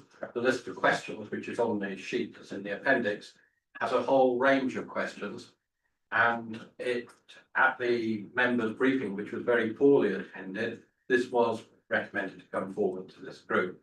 I would like to propose that we do not form a Weymouth. Oh, Councillor O'Leary is left. Do you want to suspend the debate? No, carry on. You don't think it's important that he does? No. Good heavens. Okay, thank you.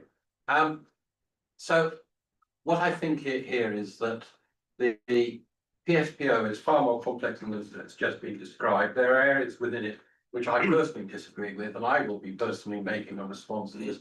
What I'd recommend is that we do not decide as a council what are very personal matters, especially perhaps when 5 of 21 are dog owners on the town council. I'm not sure what proportion is in Weymouth. Some people think it's higher. I think it should be a personal matter, and we should recommend not go forward with these recommendations, but recommend that members of the public and council respond on an individual basis. So I'd like to propose that. Thank you very much. Councillor Civil. Thank you. I have two questions. I think they're both technical. When we say, apologies, because I can't remember from having looked at the map, but when we say north of the Jubilee Clock, do we mean right up to the Stone Groin or to the old pleasure pit? From the Jubilee Clock all the way up to Bowleys, as it currently is, because currently you can go from dogs are permitted all year round from the Rock Groin all the way up. So this just brings that boundary down south from the Rock Groin all the way down to the Jubilee Clock. Thank you. My second question, which I think is also technical, is have we been asked by Dorset to provide a response as a council? Not specifically, no. Councillor Young. Yeah, right. Most of this I agree with, but I can't support taking away the restrictions in the summer between the pretty much the old pier and Green Hill Groin. Now, the reason for this is because I think dog owners have got a very large area of beach. The whole of Preston Beach have got a small bit of pavilion, and we have to accommodate everybody. And a large group that we're not talking about here is the swimmers that regularly use that beach. Now, in summer, dog walkers are not supposed to use that bit of the beach at Green Hill. But as I'm a regular swimmer there, and I know many regular swimmers there, I certainly know people that have sat on the beach, they put their stuff down to get changed, and they find that it's been on some dog dirt. There is a very unfortunate habit of some irresponsible dog owners here.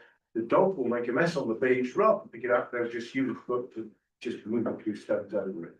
Right, so I think it's quite reasonable that we have an area that's not for dog walkers there when the whole of the rest of the beach between Bowleys and pretty much the pavilion is available.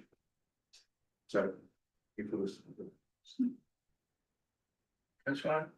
Yeah, I'd like to support this, but I have one concern. What I like about it is anything that moves the dogs further away from the RNLI swimming area. I think we can't really decide the situation until the end of this summer, when the Environment Agency will finally decide whether dogs are contributing appreciably to the bathing quality issue. My concern might be, are we moving it further away from the sample point of the Environment Agency or closer to the Environment Agency sample point? Unless we can move the sample point and the RNA line towards the harbour end, towards where the dog area it currently is, I'm not sure whether they're going to make our situation worse or better, and I'd like that clarified.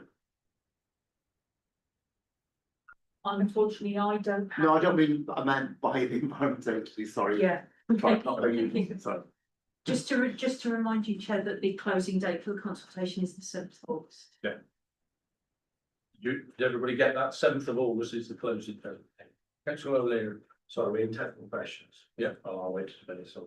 Sorry? I'll wait to the debate, sorry. You could second my motion. I'll wait to the debate to do that. Okay, we'll now go into the debate as there's no more technical questions. Councillor O'Leary. Yeah, I think trying to get 25 councillors to agree on these types of things is always very difficult. I don't like us giving consultation feedback to people who've all got a different opinion.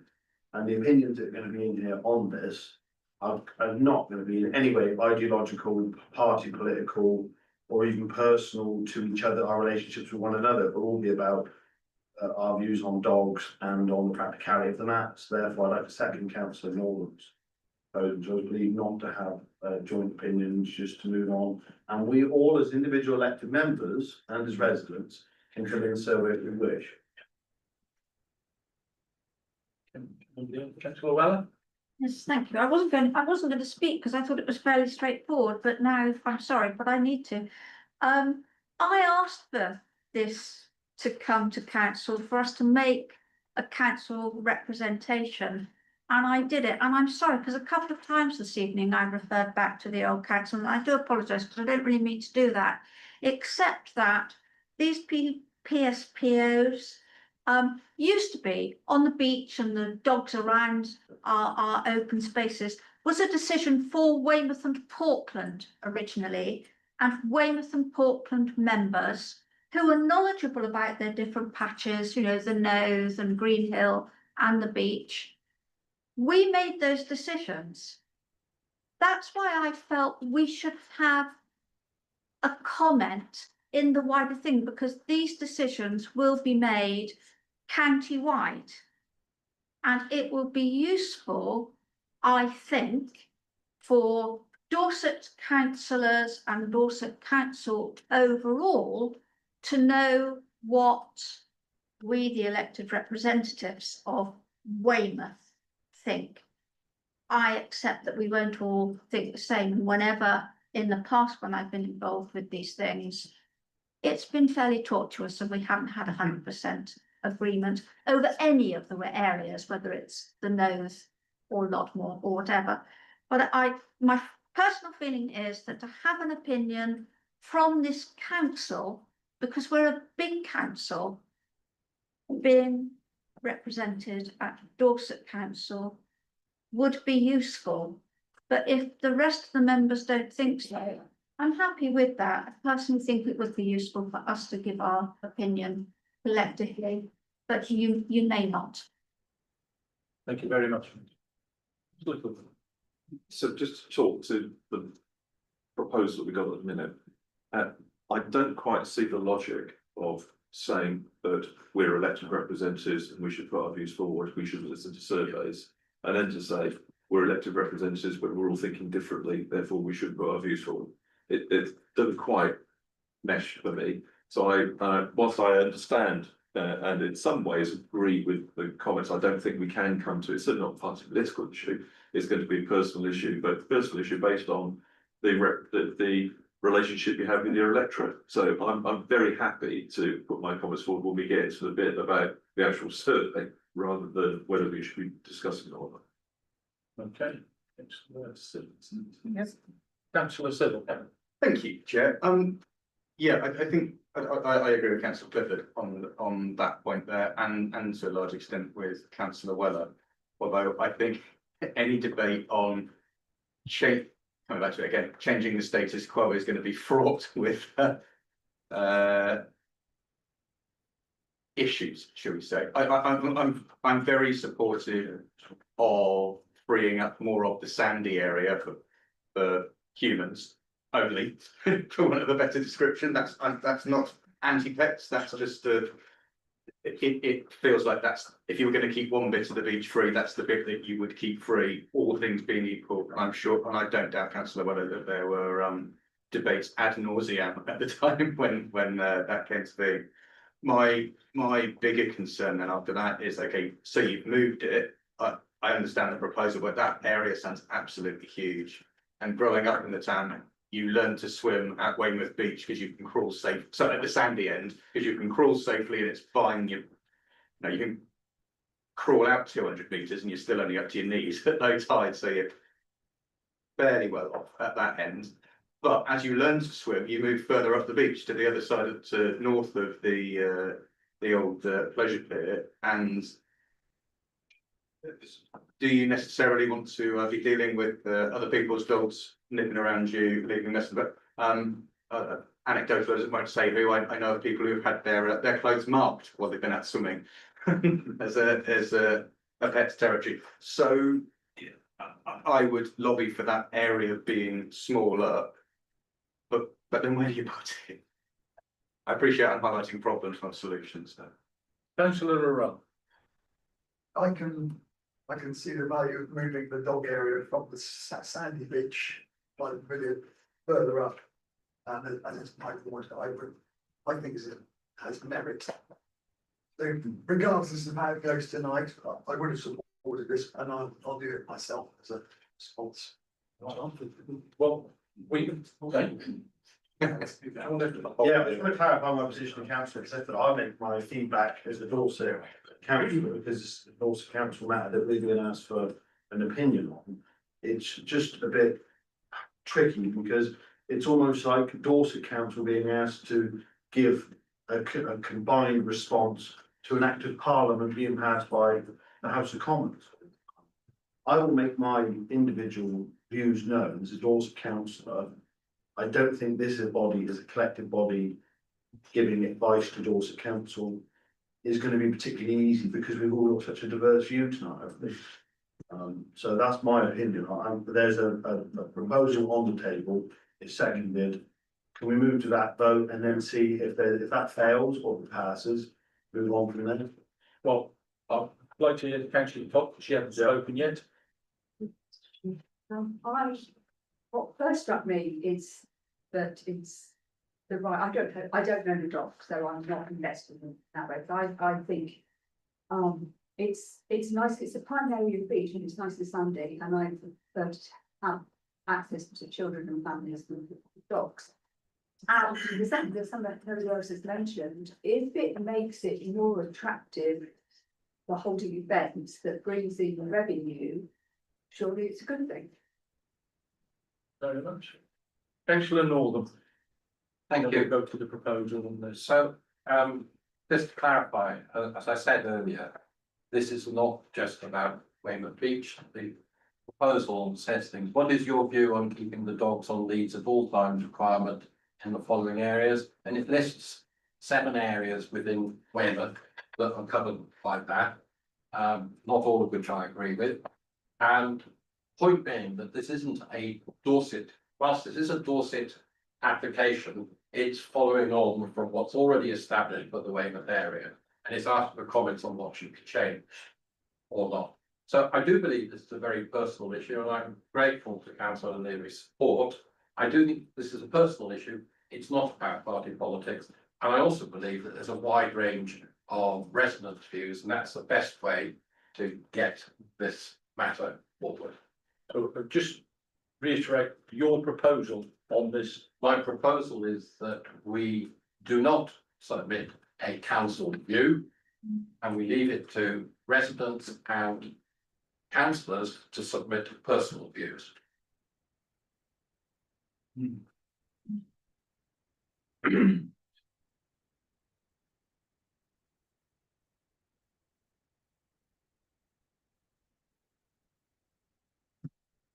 Right, so given how long it's taken us to decide whether or not this is taking too long. I really think we should move to the vote. I don't think we're progressing the argument any forward with the coming and going. So we've had a proposal and a second. I would Yeah, like we're to just checking on the proposal and then we're going to the vote. love that, Yeah. It's in green, love that. right? No, to encourage residents and councillors to respond to the petition. Yeah, So that, because it's residents who should be voting on this. So you can't. We are residents. So you can't have to encourage, how, I'm gonna say, how are you gonna do that? Just keep it, do not submit a response. So it's up to the proposal, I'm Yeah, afraid. keep it short. It's sweet. And to, No, don't need it. It's not submit. That's all it is. Everyone else here has heard. Okay. Yeah. all right, are Sorry, you happy, councillor Leary? Yeah. on the council plan. So have we all seen the proposal, what we're voting? Could you reach out, please? Did so non-submit a council response to the consultation. Thank you. All those in favour? 1, 2, 3, 4, 5, 6, 7, 8, 9, 10, 11, 12, 13. I forget you. Those against? 1, 2, 3, 4. 4. I'm abstaining. And if you could take the vote for abstaining. And abstentions, please. 2 abstentions. 2 abstentions. That should add up to 19, if it. And then 2 people not in the Yeah, room. yes, so 19. I've got it. Fine. So all correct. So that's, Wonderful. that proposal's carried then. If, I think we're getting, Yeah. Yeah. Ian booked out. yeah, that's all right. Item 15 is the revised complaints policy from Finance and Governance Committee, and the town clerk will read this out. Thank you, Chair. The council's existing complaints policy was based on best practice within the sector at the time. However, Weymouth Town Council is an outlier in the sector due to its size, complexity, budgets and staffing levels. It is appropriate therefore to amend standard practice where we are able to and where a demonstrable benefit for the council and the town can be achieved. The main changes are update of contact details for both Weymouth Town Council and Dorset Council, greater flexibility for managers to lead complaints investigations to take the weight off of the town clerk as a single point of contact, allowing the town clerk to deal with appeals. And following feedback from the Finance and Governance Committee, the following 2 amendments were also made to recognise that whilst managers are well placed to investigate operational complaints within their services, they will be precluded from investigating complaints in which they're directly involved, and to ensure complaints are received in writing. Thank you, Chair. Thank you very much. And I'd like to kick off with the Chair of Finance and Governance, Councillor Norman. Thank you again, Chair. Yes, we discussed this, we made some minor amendments, we incorporated through to the full council, and it was voted on unanimously. So I'm happy to propose that we accept the revised complaints procedure. Thank you very much. And we have a seconder, Councillor Day. Can I just ask that managers spelled correctly, because it's pulling off my OCD. Wait, whereabouts? Recognise that whilst mangers, Oh, managers. Managers. mangers, Oh, well, anyway, Thank you for pointing that out. that's it. they're OCD, okay. Right, thank you very much. I won't go that So, far. would any, Councillor Weller? I'm really sorry, Chairman, because I did accept this at the committee meeting, but I don't recall reading under, I think it's 4.1, don't recall by social media private direct message.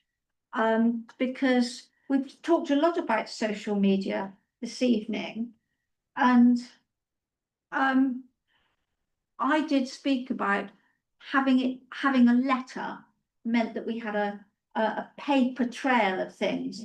Having a message on social media, if that's what you mean there, is not really. And social media is quite abstract, isn't it? You know, quite aggressive sometimes as well. So I'm not sure I like that. But again, if everybody else does, and I'm just being finicky, tell me. You often do. I thought we had, I thought we'd. I thought. No. Isn't the first sentence in green exactly what you're asking? We've got by letter, but then we've got by social media. Private stroke direct, 4.1. Yeah, at the bottom, very last one. Yeah, That's, I thought we got rid of that.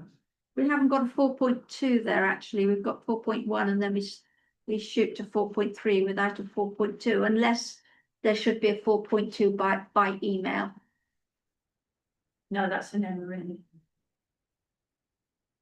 I'm good. yes, please. I think it's important to recognise that members of the public contact us in very diverse ways.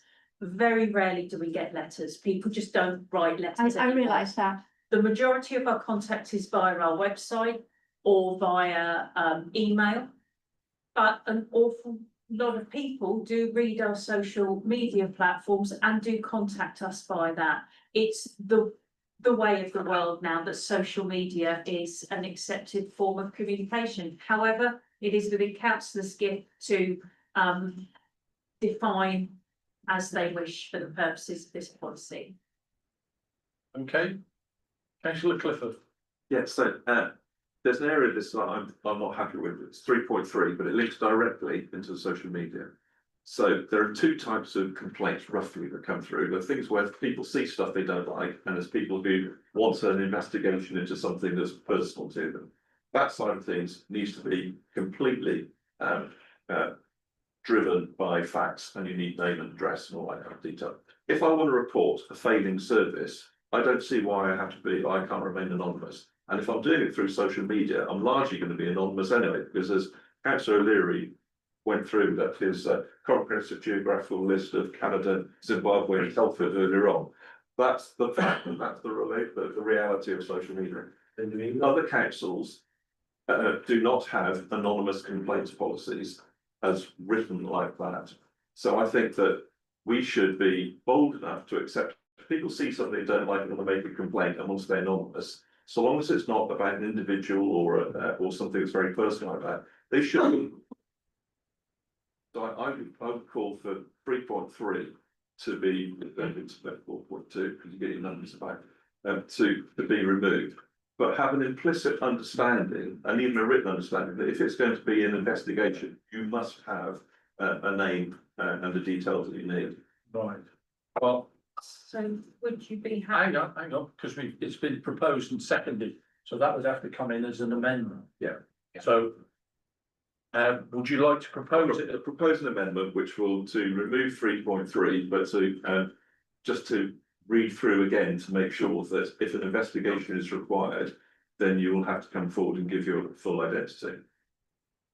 Chairman, if I can, that makes me extremely uncomfortable removing that the council doesn't accept anonymous complaints. I think it could be strengthened, which is where I was going with the You addition of. strengthen, or we. The council does not accept anonymous complaints where investigation is required. Yeah. Requested Yeah. or required. So it gives it two sides to it. Of course, we take anyone sort of saying to Yeah, us, anyone saying, I was walking down and the lights on the prom aren't working. Of course, we would accept that from I Love West Highland Terriers 1974, if they reported it to us, it's absolutely fine. And just to, Oh, yeah, that is you. and just to make the point that even with our website, with email, people can hide behind anonymous names, but what we do, particularly with things like FOI and SARs, is we do take steps to ensure that we are talking to real people, however people contact us, and it's not just the So I reserved propose social the media. amendment as written. Right. Have you got a seconder for this amendment? Seconder? Yeah, Councillor Sybil. Who would like to talk on the amendment, please? Councillor O'Leary, Councillor Bain. Thank you. I would oppose the amendment. I think if you want to make a complaint, put your name to it and your address to it. I think if it's too serious, you're going to have to give a name and address, etc. Can't be anonymous. And if it's not that serious, then what's the issue with putting the address? I think it's far too easy just to say things anonymously these days and not worry about consequences. Well, there should be consequences to it if they have a negative nature, But I think that if you're gonna put a complaint in, that you should make your name and address. I don't think you're wrong to complain, so I will be voting no to the amendment. No, we've got to talk on the amendment. So it was councillor O'Leary, now it's councillor Bain. Just to point out that if we're going to change 3.3, then that'll have a knock-on effect to 4.3, which says you will receive a written acknowledgement of your complaint within 5 working days. But we're just going to need to, we only need to add a clause, I guess, if you have provided your. That's for investigations. Oh, beg your pardon. Ignore me. Okay, Chair, it's 9 o'clock, well, not to be 9 o'clock. yep. 3 hours we can go, Howard. Councillor, councillor Hope, you're talking on the amendment. Yes, the amendment. Just to say, I support the amendment. I think there are areas where a complaint may need to be anonymous. If it's, say you're a neighbour of an officer or something like that, and you see something going on, like toilet cleaner walking home with rolls of toilet roll, putting them in their house and selling them on Facebook, but you don't want to be fall out your neighbour, so you're reporting it anonymously. I think. Quite accurate. I know, do tell them. I'm thinking back to COVID days. But you know, I think there are areas, situations like that anonymous things would be acceptable. So I'm not saying that we want every complaint to be anonymous. We want some faction in there, but I'll support the amendment for that reason. Yeah, and who's seconding the amendment? Councillor Sybil. Yeah. So anybody, councillor Weller on the. Does that, sorry, but does that impact on 4.1 where in green you've said, Is this about the amendment? yes, that you state and include your full contact details? Well, you can't if you're anonymous, can you? If I may, Chair, the issue with anonymous complaints is that if we don't have contact details, we can't ask questions of clarity. We can't feedback, we can't ask for additional detail where it might not be obvious. We're getting ourselves into a bit of a hornet's nest here, aren't we? It is in the detail. I would urge you not to try and legislate for every little possible thing, and just to give us a broad set of terms in which we can operate to effectively investigate complaints and ensure that they are valid and have a basis. Okay. And just to say that there is a difference between a complaint that is made anonymously and a complaint where confidentiality is maintained. And there are some instances where it may be known to myself or another member of SLT who the complainant is, but we would share that with people who are being complained about to this. About the amendment. I tried to bring it to a conclusion and then crack on the amendment vote should there be one. So I'm trying to avoid us getting caught our niggers in a twist over anonymity, because we already have accept complaints that are anonymous. We work out through social media and through emails, town clerk has outlined, we work out there are real people behind it, but they are anonymous. And so we're already accepting a level of anonymity. And I'm just saying we should continue with that and draw clarity that where it's a serious claim or serious complaint, investigation means you have to come forward with your full identity. Plus, it just be moved to the vote, Chair, because we only got to the policy. So at the moment, the amendment, would you like to talk on the amendment, councillor Hope? Already spoken. No. Would you like to speak on it? I thought you already have. Right, okay. Speak again at the chairman's discretion. Are we going back to people that? No.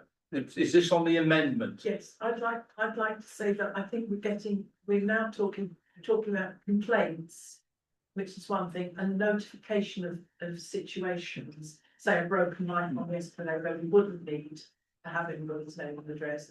I think we mustn't get these, somebody bring the toilet paper home, not that you're reporting something rather than complaining about it. I think we mustn't get these two things muddled up. Right. Well, we're now going to go to the vote on the amendment. Are you happy with what the amendment says now? Are you happy, seconder, with what the amendment says? Yes. Yes. So we can now go to the vote on the amendment. All those in favour of the amendment? 1, 2, 3, 4, 5, 6, 7, 8, 9. All those against the amendment? 1, 2, 3, 4, 5, 6, 7, 8, 9, 10, 11, 12. Is that perfect, Brad? Yes. Yes. So the amendment falls, so we now go back to the original. We go back to the original. Right, and now we have councillor Day. I don't know whether we spoke about this, I've started to zone out, so I do apologise, but where 4.1 states your complaint can be made by email, via our website or by post. We then give them by email, by letter / post, or by the website. There's nothing on there about them being able to do it by social media. So we're giving them 3 ways to make a complaint. So we could either add social And media then in we're there. or putting remove social media in media at from the below. bottom, so it either needs to be your complaint can be made by, and then include social media, or we remove social media as an option to make a complaint. You'd like to suggest one more of them? I'd like to remove social media, I think you've got 3 other options. And proposed amendment. So, because we've got a proposer and a seconder, would you like to make an amendment that we remove social media as a avenue of complaint? Honestly, right now, I don't even. If the day wants to make that proposal, I would second it. Do you wish to make it a proposal? I do. Right. Councillor Weller, I second that. right. Who would like to speak on the amendment that we are going to? Sorry. You're only allowed to speak on the amendment to the past. 60 odd minutes. So, councillor O'Leary, No, I wanted to speak on the motivated what councillor Davis on, so you'll have, I've always had. councillor Hope on the amendment. Yeah, I think just to reiterate what Town Clerk said, I think direct, and we're not talking a complaint on a thread on social media, by going comment. I think the beach had loads of litter on today, clean it up. We're talking about someone that takes the decision to go direct message.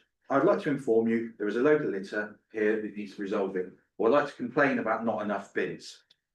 Social media is and I apologize, I missed the dog thing, and I know everyone's about to talk about social media, I presume it was talked about there. Is a tool to be used. A lot of us use it in day-to-day work, we advertise our businesses and things like that. We should be scared about it. We've controlled it by saying if someone's taken the opportunity to go message, which is no different than saying email, I would like to make a complaint. Why are we so against it? It's what a lot of residents are now using. Before they were never using emails. I bet when emails came out all those years ago, they were probably having the same debate then when that came into complaints policy. I think some of our older members can rule that, but it's a tool to be used. Thank you very much. Councillor O'Leary to talk on the amendment. Yeah, that's fine, but just come back to councillor Hopstead, well, there's litter here, we need more bins. And you want to message the town council, that's what your ordinance is for. It is, if someone isn't happy with the amount of bins in there, I want them to email the elected ward member out here, not message on the town council on Facebook, and then that is representational democracy. If there's a load of rubbish there, you know. And I'm not saying like you're a bad ward member, you know exactly what I mean, you get exactly the same complaints. So what we're discussing here, I think most importantly, are serious complaints about officers, about certain things that the town council might be doing around that sort of behaviours, not the sort of things you were discussing. So I'm completely in favour of social media. I think residents need to be far more encouraged to contact their ward members than they do the council in general anyway. Thank you very much. Would anybody else like to talk about councillor Day's amendment? No? Right, so the amendment is. So when you're revealing your contact details, are you revealing your identity? You're not, you're staying anonymous, but you're giving, it's just. We're tying ourselves into such a knot. Yeah, well, that's the way debate goes sometimes, and democracy. I think that's the word. Councillor Day has put her amendment, and the amendment is. To remove the highlighted section there. Yeah, it's to remove by social media private direct message. That's what the amendment is. We have the seconder. Who's Second of this. Councillor Weller? All those in favour of the amendment? 1, 4, 5, 6, 7, 8, 9, 10, 11, 12, 13, 14, 15, 16, 17. All those against the amendment? 1. All those wishing to abstain? 3. Right. I think you was abstaining. No, I was against the amendment. I'm sorry, I don't know if it was clear if I was against the. So 2 against. We got the totals. Hang on, 17 in favour, 2 against, and how many, well, that's 19. Oh, there's 21, there were 2 abstentions. 2 abstentions. Okay. So that amendment is It's carried. We now go back to the full proposal.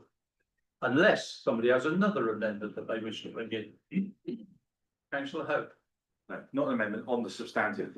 And I think it just goes back to a comment we made earlier on about reading the papers, understanding them and the, you know, make sure we read the small print, as Councillor Weller said. This policy isn't just about conduct of officers, and this is in response to Councillor O'Leary's last point, but services provided by the council. And I just want members to be very clear on that, because I don't want this coming back to full council again, as we've just done with the toilets with an emotion, because we didn't realise that it was also about services. This is about services also provided by the council and complaints made about those services. So let's all just be clear on what we're voting for this evening. Okay. Councillor O'Leary. The residents don't have a problem with the services of the town council within the Livermore area. I want them to contact the warden first, and as a last resort, they can then go to the official. Based on This was a success, so you better check it. Sorry, Sharon. Right, can we stop talking, Ross? Okay. Councillor Clifford. So just for clarity, Councillor Hope is right, because the description of what a complaint is includes established levels of service delivery are not reached. Our visitors on the beach, when they see service delivery has not been reached, are not going to reach out to a ward member. They're going to complain to the council. That's what that part was about. Right. But can I suggest we've discussed this? Let's move Yeah. on. Right, we have a proposal from Councillor Northern, seconded by Councillor Nickinson. Yes, it was you. All those in favour of the revised policy? Can we see it, please? Just the whole policy. It's the whole policy. Oh, please don't read it out. 1.1. So can we please go to the vote? All those in favour?